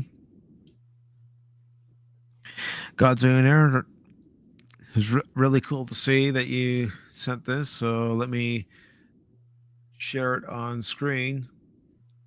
But there's a gentleman who has worked for the Walt Disney Company and other theme parks. And he's, does various different molds for whatever ride they're doing, but he actually has taken the time to make the Nemesis, and the other one he's also made was the Ark.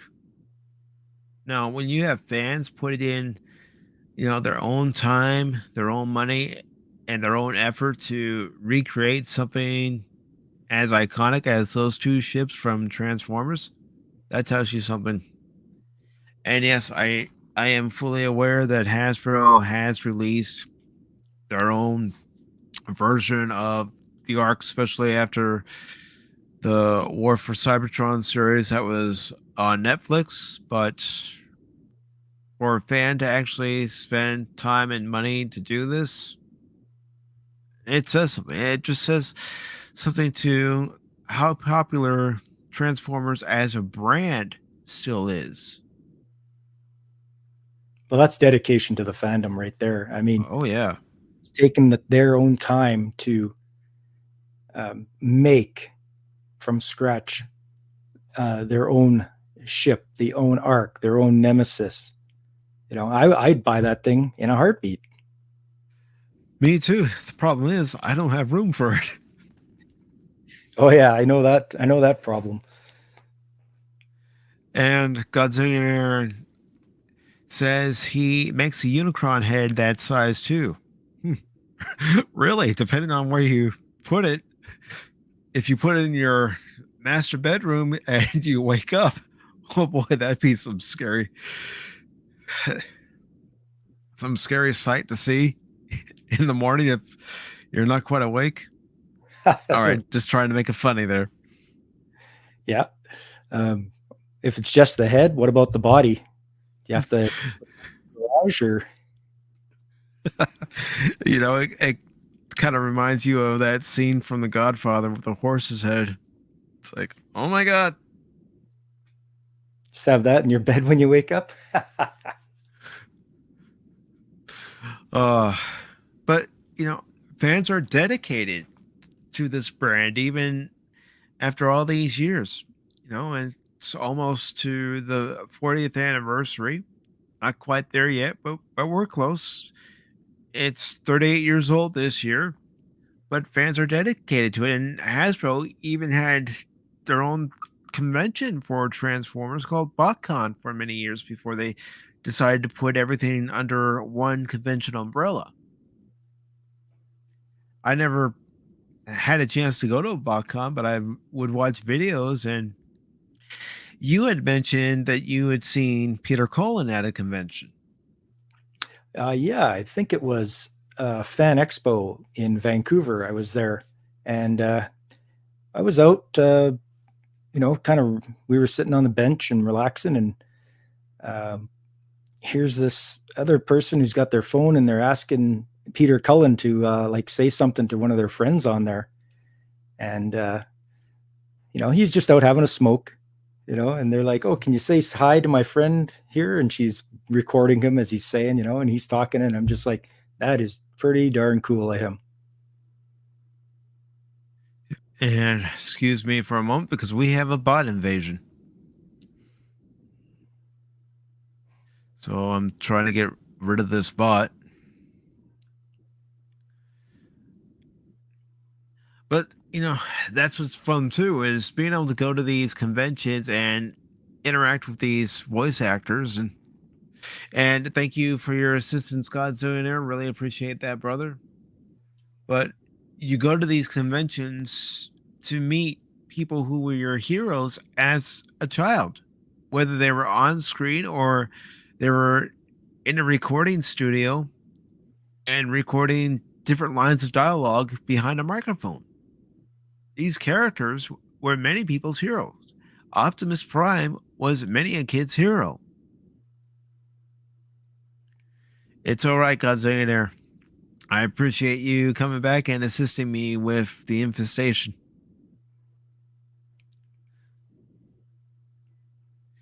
But yeah, I mean, going and meeting those people that were a big part of your childhood, like any 80s kid would know, just, like Alan Oppenheimer, he voiced Skeletor and a bunch of other voices. And as soon as you hear his voice, you're like, that's him.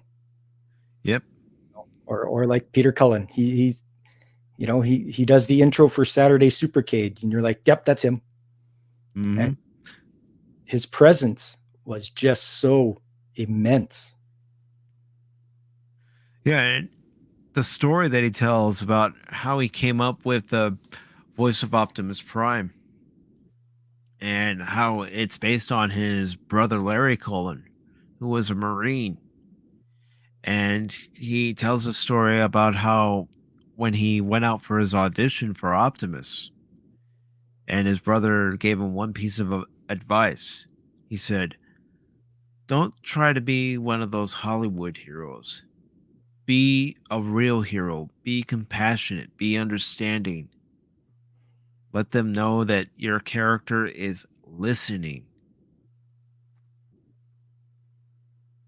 And he took it to heart, and he's even said that when he does the voice, it's in homage to his brother Larry.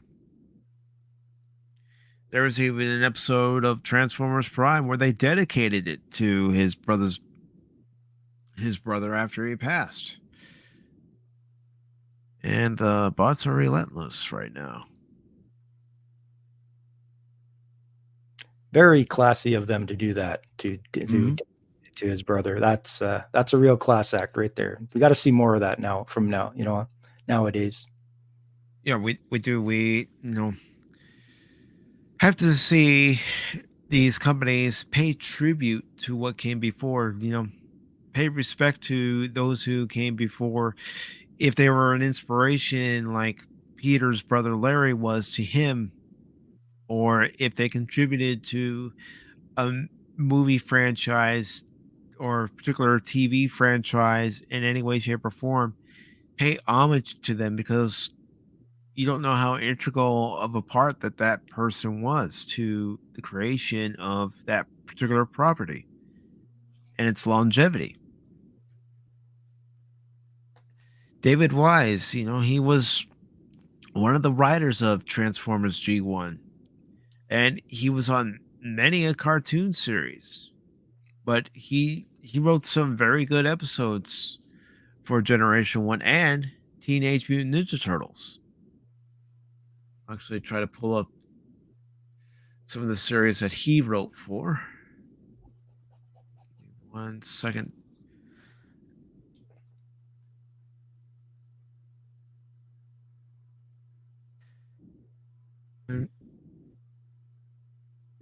Let's see. Here we go. But I'm going to bring up a few of his credits. You're on screen.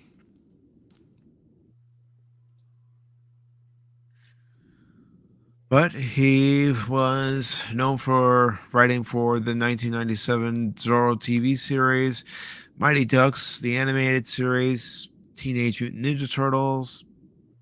He also wrote Beastmaster 3, The Eye of Brachus. It was a TV movie. He did Conan and the Young Warriors, Wildcats.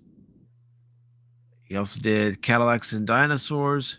He was part of Speed Racer, 12 episodes. He did some episodes of Batman the Animated Series. You talk about a great animated series. That's another one. And Batman the Animated Series, I believe it's celebrating its 30th anniversary this year, if I'm not mistaken. Oh, yeah, 92, 2022. Yeah. I mean, you see these different animated series that he wrote for, some live action series that he wrote for. He was part of 3 episodes of He-Man and the Masters of the Universe. Yeah. I mean, he even wrote an episode of Star Trek the Animated Series. I mean, that's a lot of good writing right there. Yeah. He's got a lot of talent. That he did. I mean, writing on Wonder Woman. I liked that series as a kid, even Buck Rogers.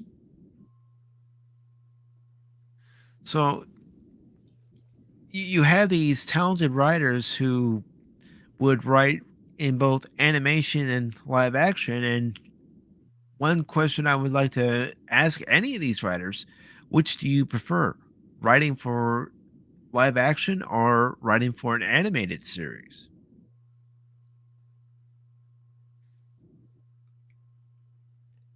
And that's probably a tough one to answer, because you can do so much in an animated series, and yet for a you're kind of limited in a live action. But you can, I guess there's pros and cons of each, I suppose. Mm-hmm. There is. Now, as far as any Transformers related books, have you read any of them, the ones that have come out in recent years? Not anything recent. There is one book that I have picked up, or actually I think it was given to me as a gift, and it's called The Transformers Vault. Mm-hmm. Complete Transformers universe, showcasing rare collectibles and memorabilia. I think that's the same one I have. Let me check. Give me 1 second. I might actually put myself on camera. And it's a good book, though. It's got the history. It's got how they started it with Takara in Japan. Mm-hmm. And all the way up through the movies with Shia LaBeouf, Megan Fox. Give me 1 second to grab that book. I'll be right back. Not a problem.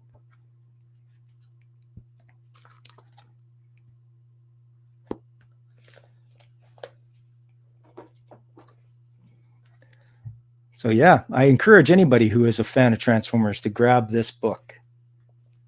It's even has a forward by Peter Cullen. And it has little reproductions of tech specs from some Transformers. It has cells. It has discarded designs. And it talks about even the Japanese Transformers exclusives like Deathsaurus.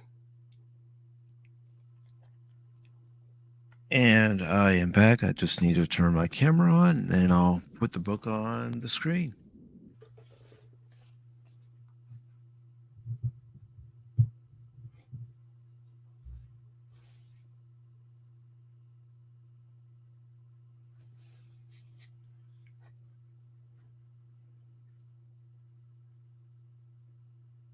I was just saying it's a good book to pick up if you want to know your Transformers stuff.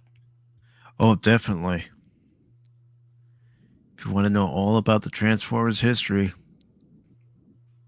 And I like the little reproductions it has in there of the tech specs and they have animation cells. Mm-hmm.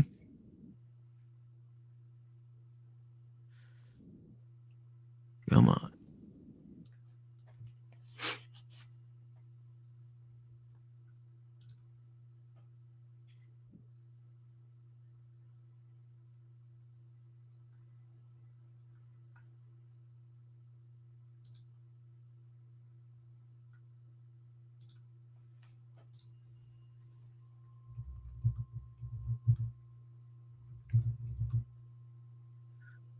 There we go. Got myself on screen now, but That's the one. I got that exact book. and what's nice about this particular book is it comes with a nice hardcover sleeve. You got to protect it. That's good looking.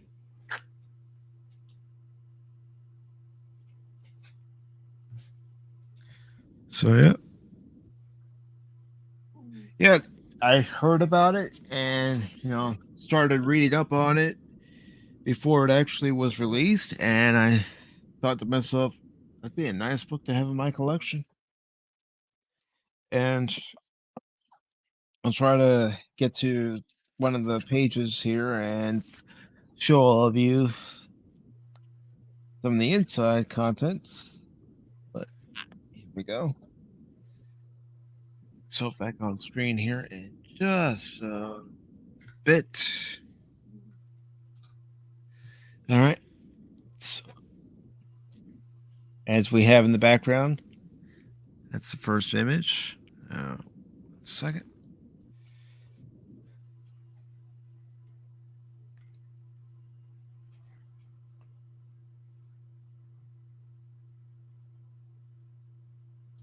Let's see. Yeah. Here's something we didn't really touch on yet.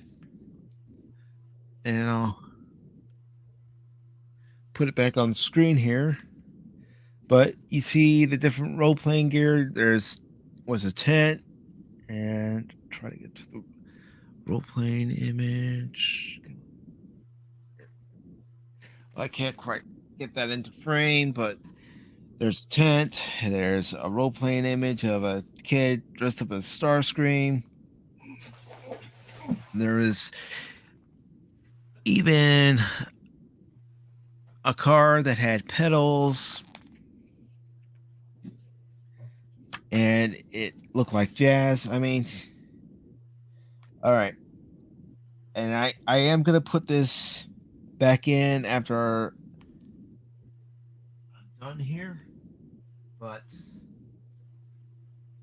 one thing this book comes with, and you always got these with the toys, it came with some of the tech specs. And it also comes with really getting over there. Come on. But anyways, you put this over the image of the tech spec, and it lets you know all the strengths and weaknesses of that particular character. Back. So do not want to lose it.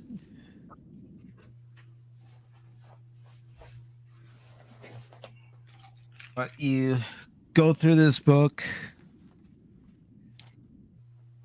and it even shows you some of the characters that will come out later on in the toy line. As we mentioned, it also goes into other parts of the Transformers franchise. You see Optimus Primal from Beast Wars.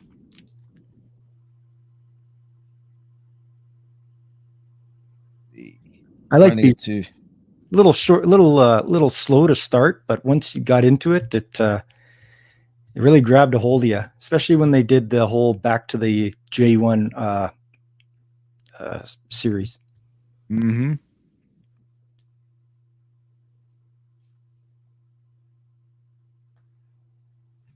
Yeah, I mean, nobody expected Beast Wars to even tie into Generation 1, but it was up to the writers of Beast Wars to come up with a connection. And even Hasbro at first was saying, we don't want anything to be connected with Generation 1.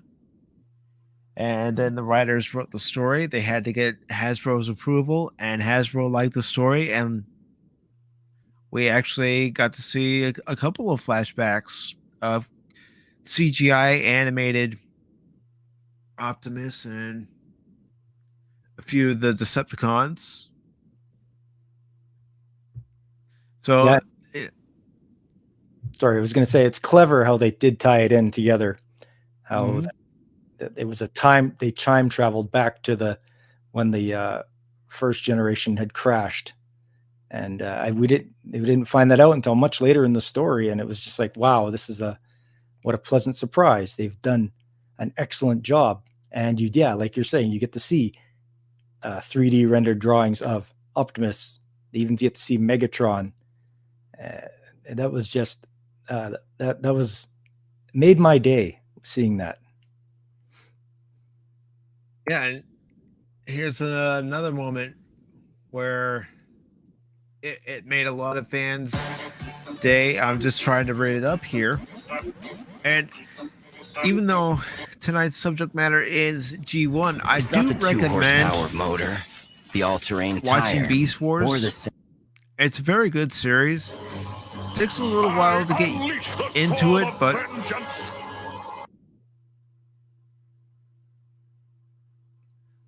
it's a very good series, and I'm gonna mute the audio because of copyright reasons, even though you all were already hearing a little bit of it. So, I mean, this series was done, I want to say 96 to 98, somewhere in that window. But for CGI at the time, seeing Optimus in 3D, it was impressive for the time.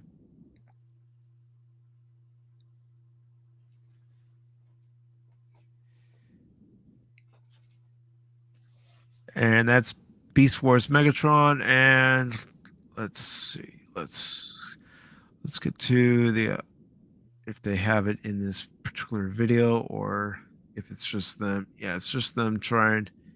No, it's not. Okay, good.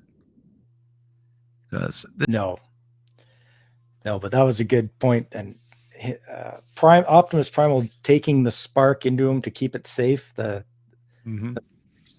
was a good idea, because it sure, I think it actually put he put little mannerisms from Optimus Prime into his thought or his speech patterns. Yep. And what was cool is at one point when the Maximals are going after the Predacons, is Optimus Primal in his new upgraded form, looks at the Maximals and says, "Maximals, transform and roll out." That was cool. Yeah. I'll see if I can find it here. And then Megatron, not to be outdone, obviously he wants to have the original Megatron spark in his body. Mm-hmm. That he gets an upgrade. That he does into his dragon form.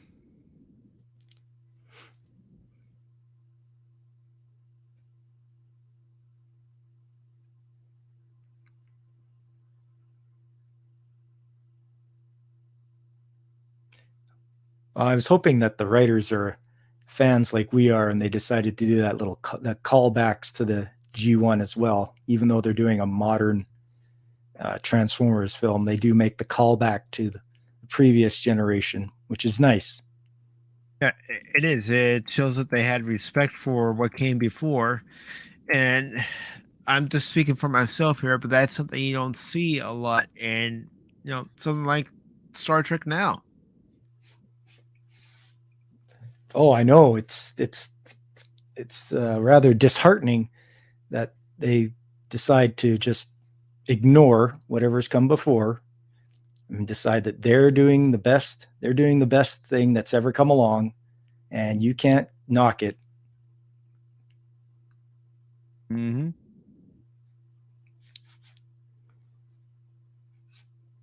Find it, but I guess nobody's clipped it. Let me just check this clip right here and see. If not, I guess I'll have to do a watch party one of these days of Beast Wars on Discord, and you can all see it. Let's see.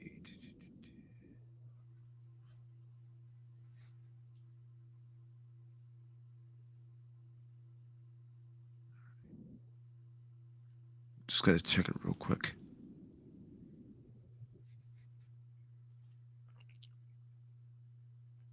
Just a question out there for the chat too is, how easy is it for everyone to get a hold of G1 series nowadays? Is it, I mean, we have, well, myself, I have VHS and a couple of DVDs and such. Is it easy out there? Is it on Netflix? Is it on Hulu? Or it's no longer on Netflix. It's not on Hulu, but there is a service out there, and for the most part, it is free. It's called Tubi. Let me get their website real quick, and I'll put it in the chat. But that is where I've been able to find all 3 seasons, all 4 seasons, depending on how you look at it, of Transformers Generation 1. Okay.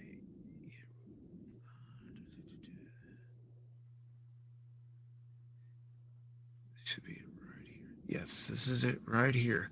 So if you want to watch classic TV shows, classic movies, you can check out Tubi, and you can enjoy entertainment from the past. I'm even going to put it in the private chat.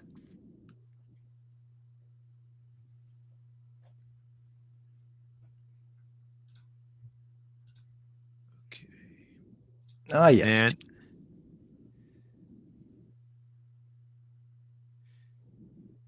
And this is the homepage for the site. So you just go to the site, you register, sign in, and as you can see, free movies and TV.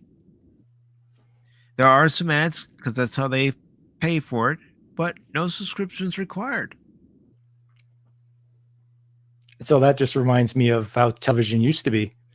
Mm-hmm. You get yourself a television, you bought yourself an antenna, and the commercials paid for the programming. You didn't have to pay to watch television.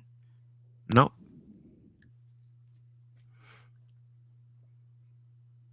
And Cash says Hondo hooks me up. Mm-hmm. And Godzillionaire says, just checked. Complete series on DVD is $38 on Amazon. Wow, that's a good deal. That's a great deal.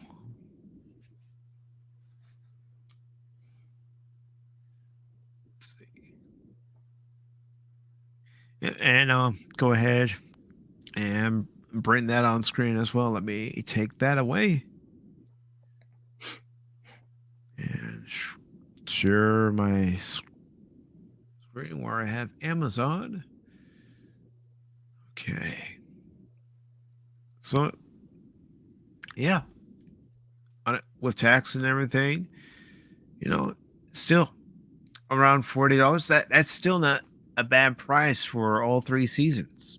Now, I will admit, I did buy the Matrix box collection when that first came out, and that was a little expensive, but when you compare the 2 different releases of G1 on DVD, whether it's the Rhino version or the Shout Factory version, I prefer the Shout Factory version because the Shout Factory version has it as it's meant to be. It doesn't have any additional sounds, unnecessary sounds added to the episodes. Yeah, I would prefer that myself as well. And even if you wanted to buy the seasons separately, it's still not a bad price. And while you're at it, grab the movie.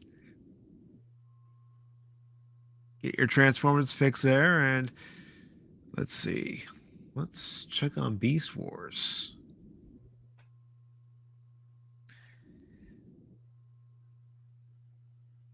Some trivia for you is they didn't call it Beast Wars in Canada. They called it Beasties. I guess the broadcasters had problem with, the word war. So they would call it Beasties. Yeah, that's something I had heard, but I never got an explanation as to why there was the name difference. But I guess it's also the same for Teenage Mutant Ninja Turtles. Here, it was known as that title, but over in England, it was known as Teenage Mutant Hero Turtles. No, that I didn't know. Okay, so if you wanted to buy the 3 seasons of Beast Wars separately, let's see, season 1 is $12.99. And is there any? Well, this is the set I originally purchased, but trying to see, because everything else they're asking for a lot, and the only reason I'd say they're asking for a lot for the rest of them is because these particular DVDs are out of print.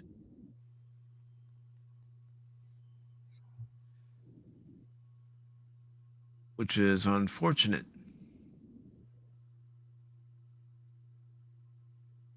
You could always hope that Hasbro is going to do something special for the 40th, 35th. It's going to be the 40th in 2 years.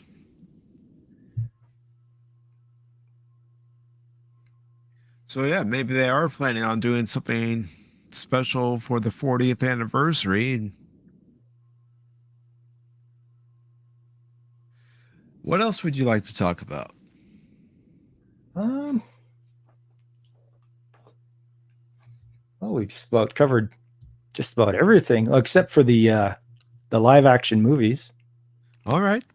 Yeah. What was your thought on the movies? I liked it and I hated it. It kind of doesn't make sense, but it was nice seeing that they could do the Autobots the way they did, so realistically that way. It was the character design of Megatron that kind of turned me off. I was like, not exactly what I would have done. but it was nice that Peter Cullen was able to voice him again in the live action. Bumblebee not talking, that was kind of weird to me. Yeah, that was something I never quite got used to. Yeah, and I guess it also depends on how you feel about Shia LaBeouf as an actor, whether he was good for the role or not. Honestly, at the time and looking back, I didn't care for him in the role. Yeah. So I am gonna play a little bit of audio from the movie, and there's a reason why I want to play this particular opening audio from the movie, because I have a follow-up question to it. Okay. So here we go. Before time began, there was the cube.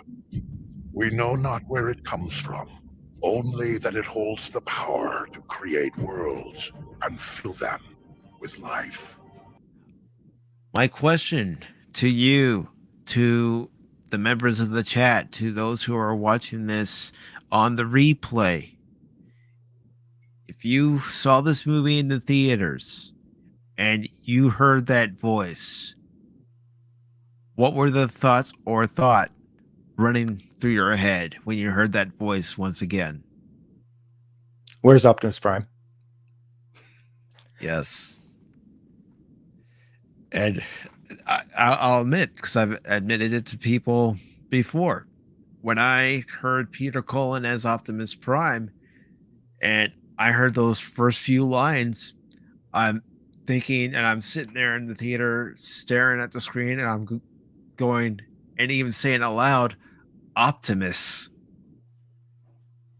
Because it brought you back. Some 20 years later, it brought you back. It filled you with so many good memories of hearing that voice, that iconic voice. It just brought a smile to your face. Oh, it totally did. And a few words, and you were like, "Yep, I'm invested in this right now." Mm-hmm. This is my childhood right here. This is what I always heard each and every weekday, each and every Saturday morning. And Godzillionaire says, Megan Fox was hot, though. Yes, I will admit, she was eye candy. Yes, she was. She was, and I believe that was her first role too, wasn't it? In a movie? I think so. I know prior to that, she'd been in some Disney movies. But, you know, there were those made-for-TV movies. Oh, yes.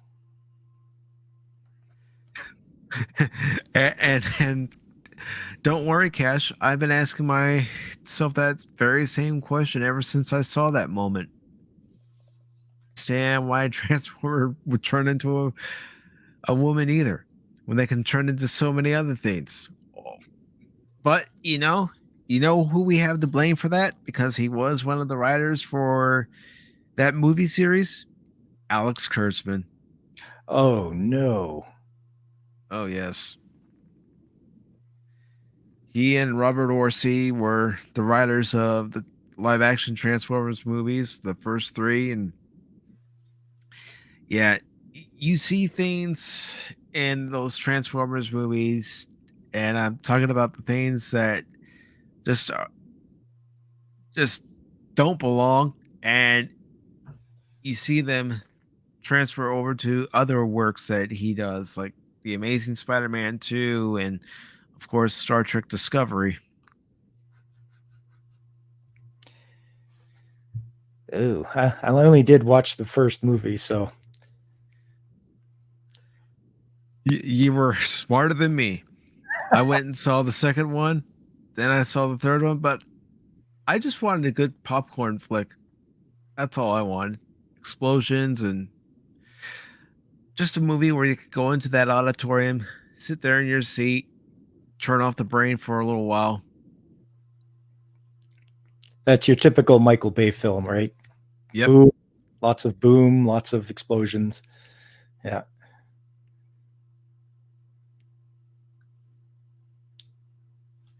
And Cash says the first movie and third movie are better than the second movie, in my opinion. Yeah. Yeah. And the thing about the second movie, not that this is any excuse for Alex Kurtzman or Robert Orsi, but that was also the same year that they had the writer's strike.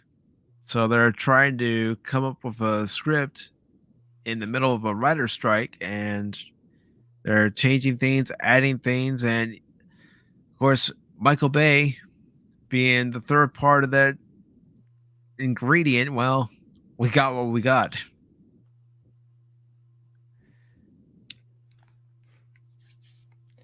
And he also says, I stopped after the third movie. Well, I did see the fourth movie and the fifth movie when they were on TV. I'm going, yeah, they really should have stopped at one.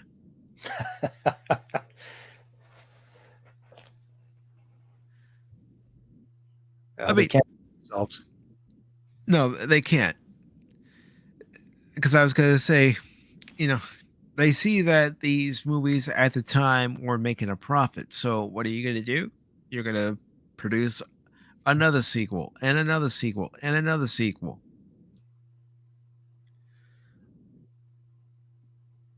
And, you know, I'll admit, I bought the Blu-ray when it came out for the first one, and I really enjoyed the behind the scenes featurettes that they had on the Blu-ray, and talking about how they went about bringing Transformers from a comic to an animated series into live action, and the process of going through, okay, which characters are we going to bring into the movie? And of course, you have to have Optimus and Megatron. It's not a Transformers movie without those two.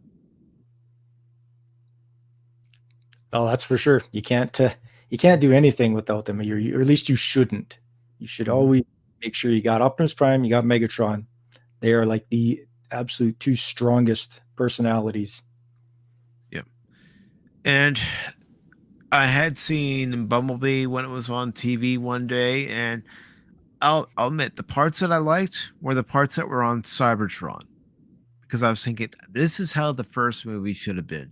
It should have taken solely on Cybertron with no humans involved whatsoever. Because I agree, yeah. You look at the characters in that opening scene on Cybertron, and they look like their G1 selves. They don't look like any abomination that we would see later. They look like their G1 selves. Optimus looks like Optimus. You see Ironhide, he looks like Ironhide. You see Wheeljack, and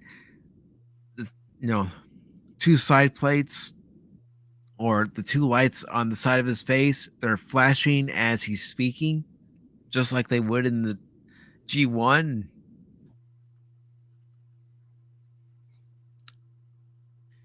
And Cash says Bumblebee is still a good movie. Yeah, it is, and Haley Steinfeld is good in it. Godzillionaire says the first 10 minutes of Bumblebee should have been an entire movie. Yes, exactly as I was saying. It should have been an entire movie. I could have sat there and watched an entire movie taking place on Cybertron. Seeing Soundwave look like Soundwave and saying Ravage eject. Yeah, and at the end of that movie, that could have been their leaving to go to Earth, or following the Decepticons to Earth. Mm-hmm. Would have led to a good sequel, and then maybe they could have made a trilogy out of it or something, but instead they chose to go that way, unfortunately. Mm-hmm. So I think because we've been going for a good while here, I'm going to go wrap it up. But is there anything else you'd like to talk about before we do? I think we've covered just about everything, or close to everything. It was a good chat, though. It was a nice trip back down memory lane. That it was. And do you have a YouTube channel or Twitch channel or anything you want to promote? Not anything of that yet. Maybe in the future I will start up my own YouTube channel, but we'll see how it goes. All right. Well, I do want to say, Popculture Mechanic, it was great having you on. Really enjoyed this conversation. I hope that we can do more of this in the future. And for sure, I appreciate you having me on too. It was a good fun time. Yes, it was. And I also want to say hello to Tim's Talk. Thank you, brother. It just seems appropriate. I get to your show just before you wrap yours up, and you come to mine just as I'm getting ready to wrap mine up. It's just appropriate. Thanks, brother. Really appreciate it. And I also want to say thank you to Cash Money, aka the Phantom Hooligans.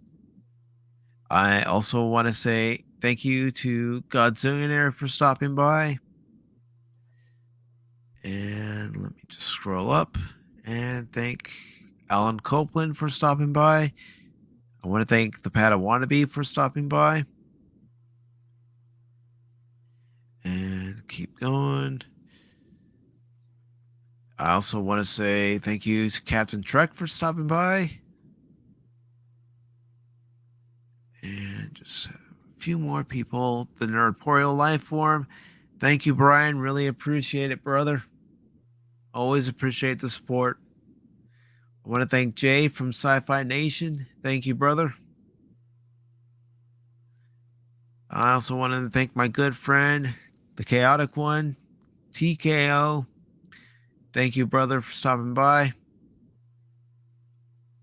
And I also want to thank Courtney's Fellowship of Oddballs. Thank you very much. And thank you again, Popculture Mechanic, for stopping by. I really appreciate it. I'm glad we could have this discussion tonight. Yeah, it was a fun time.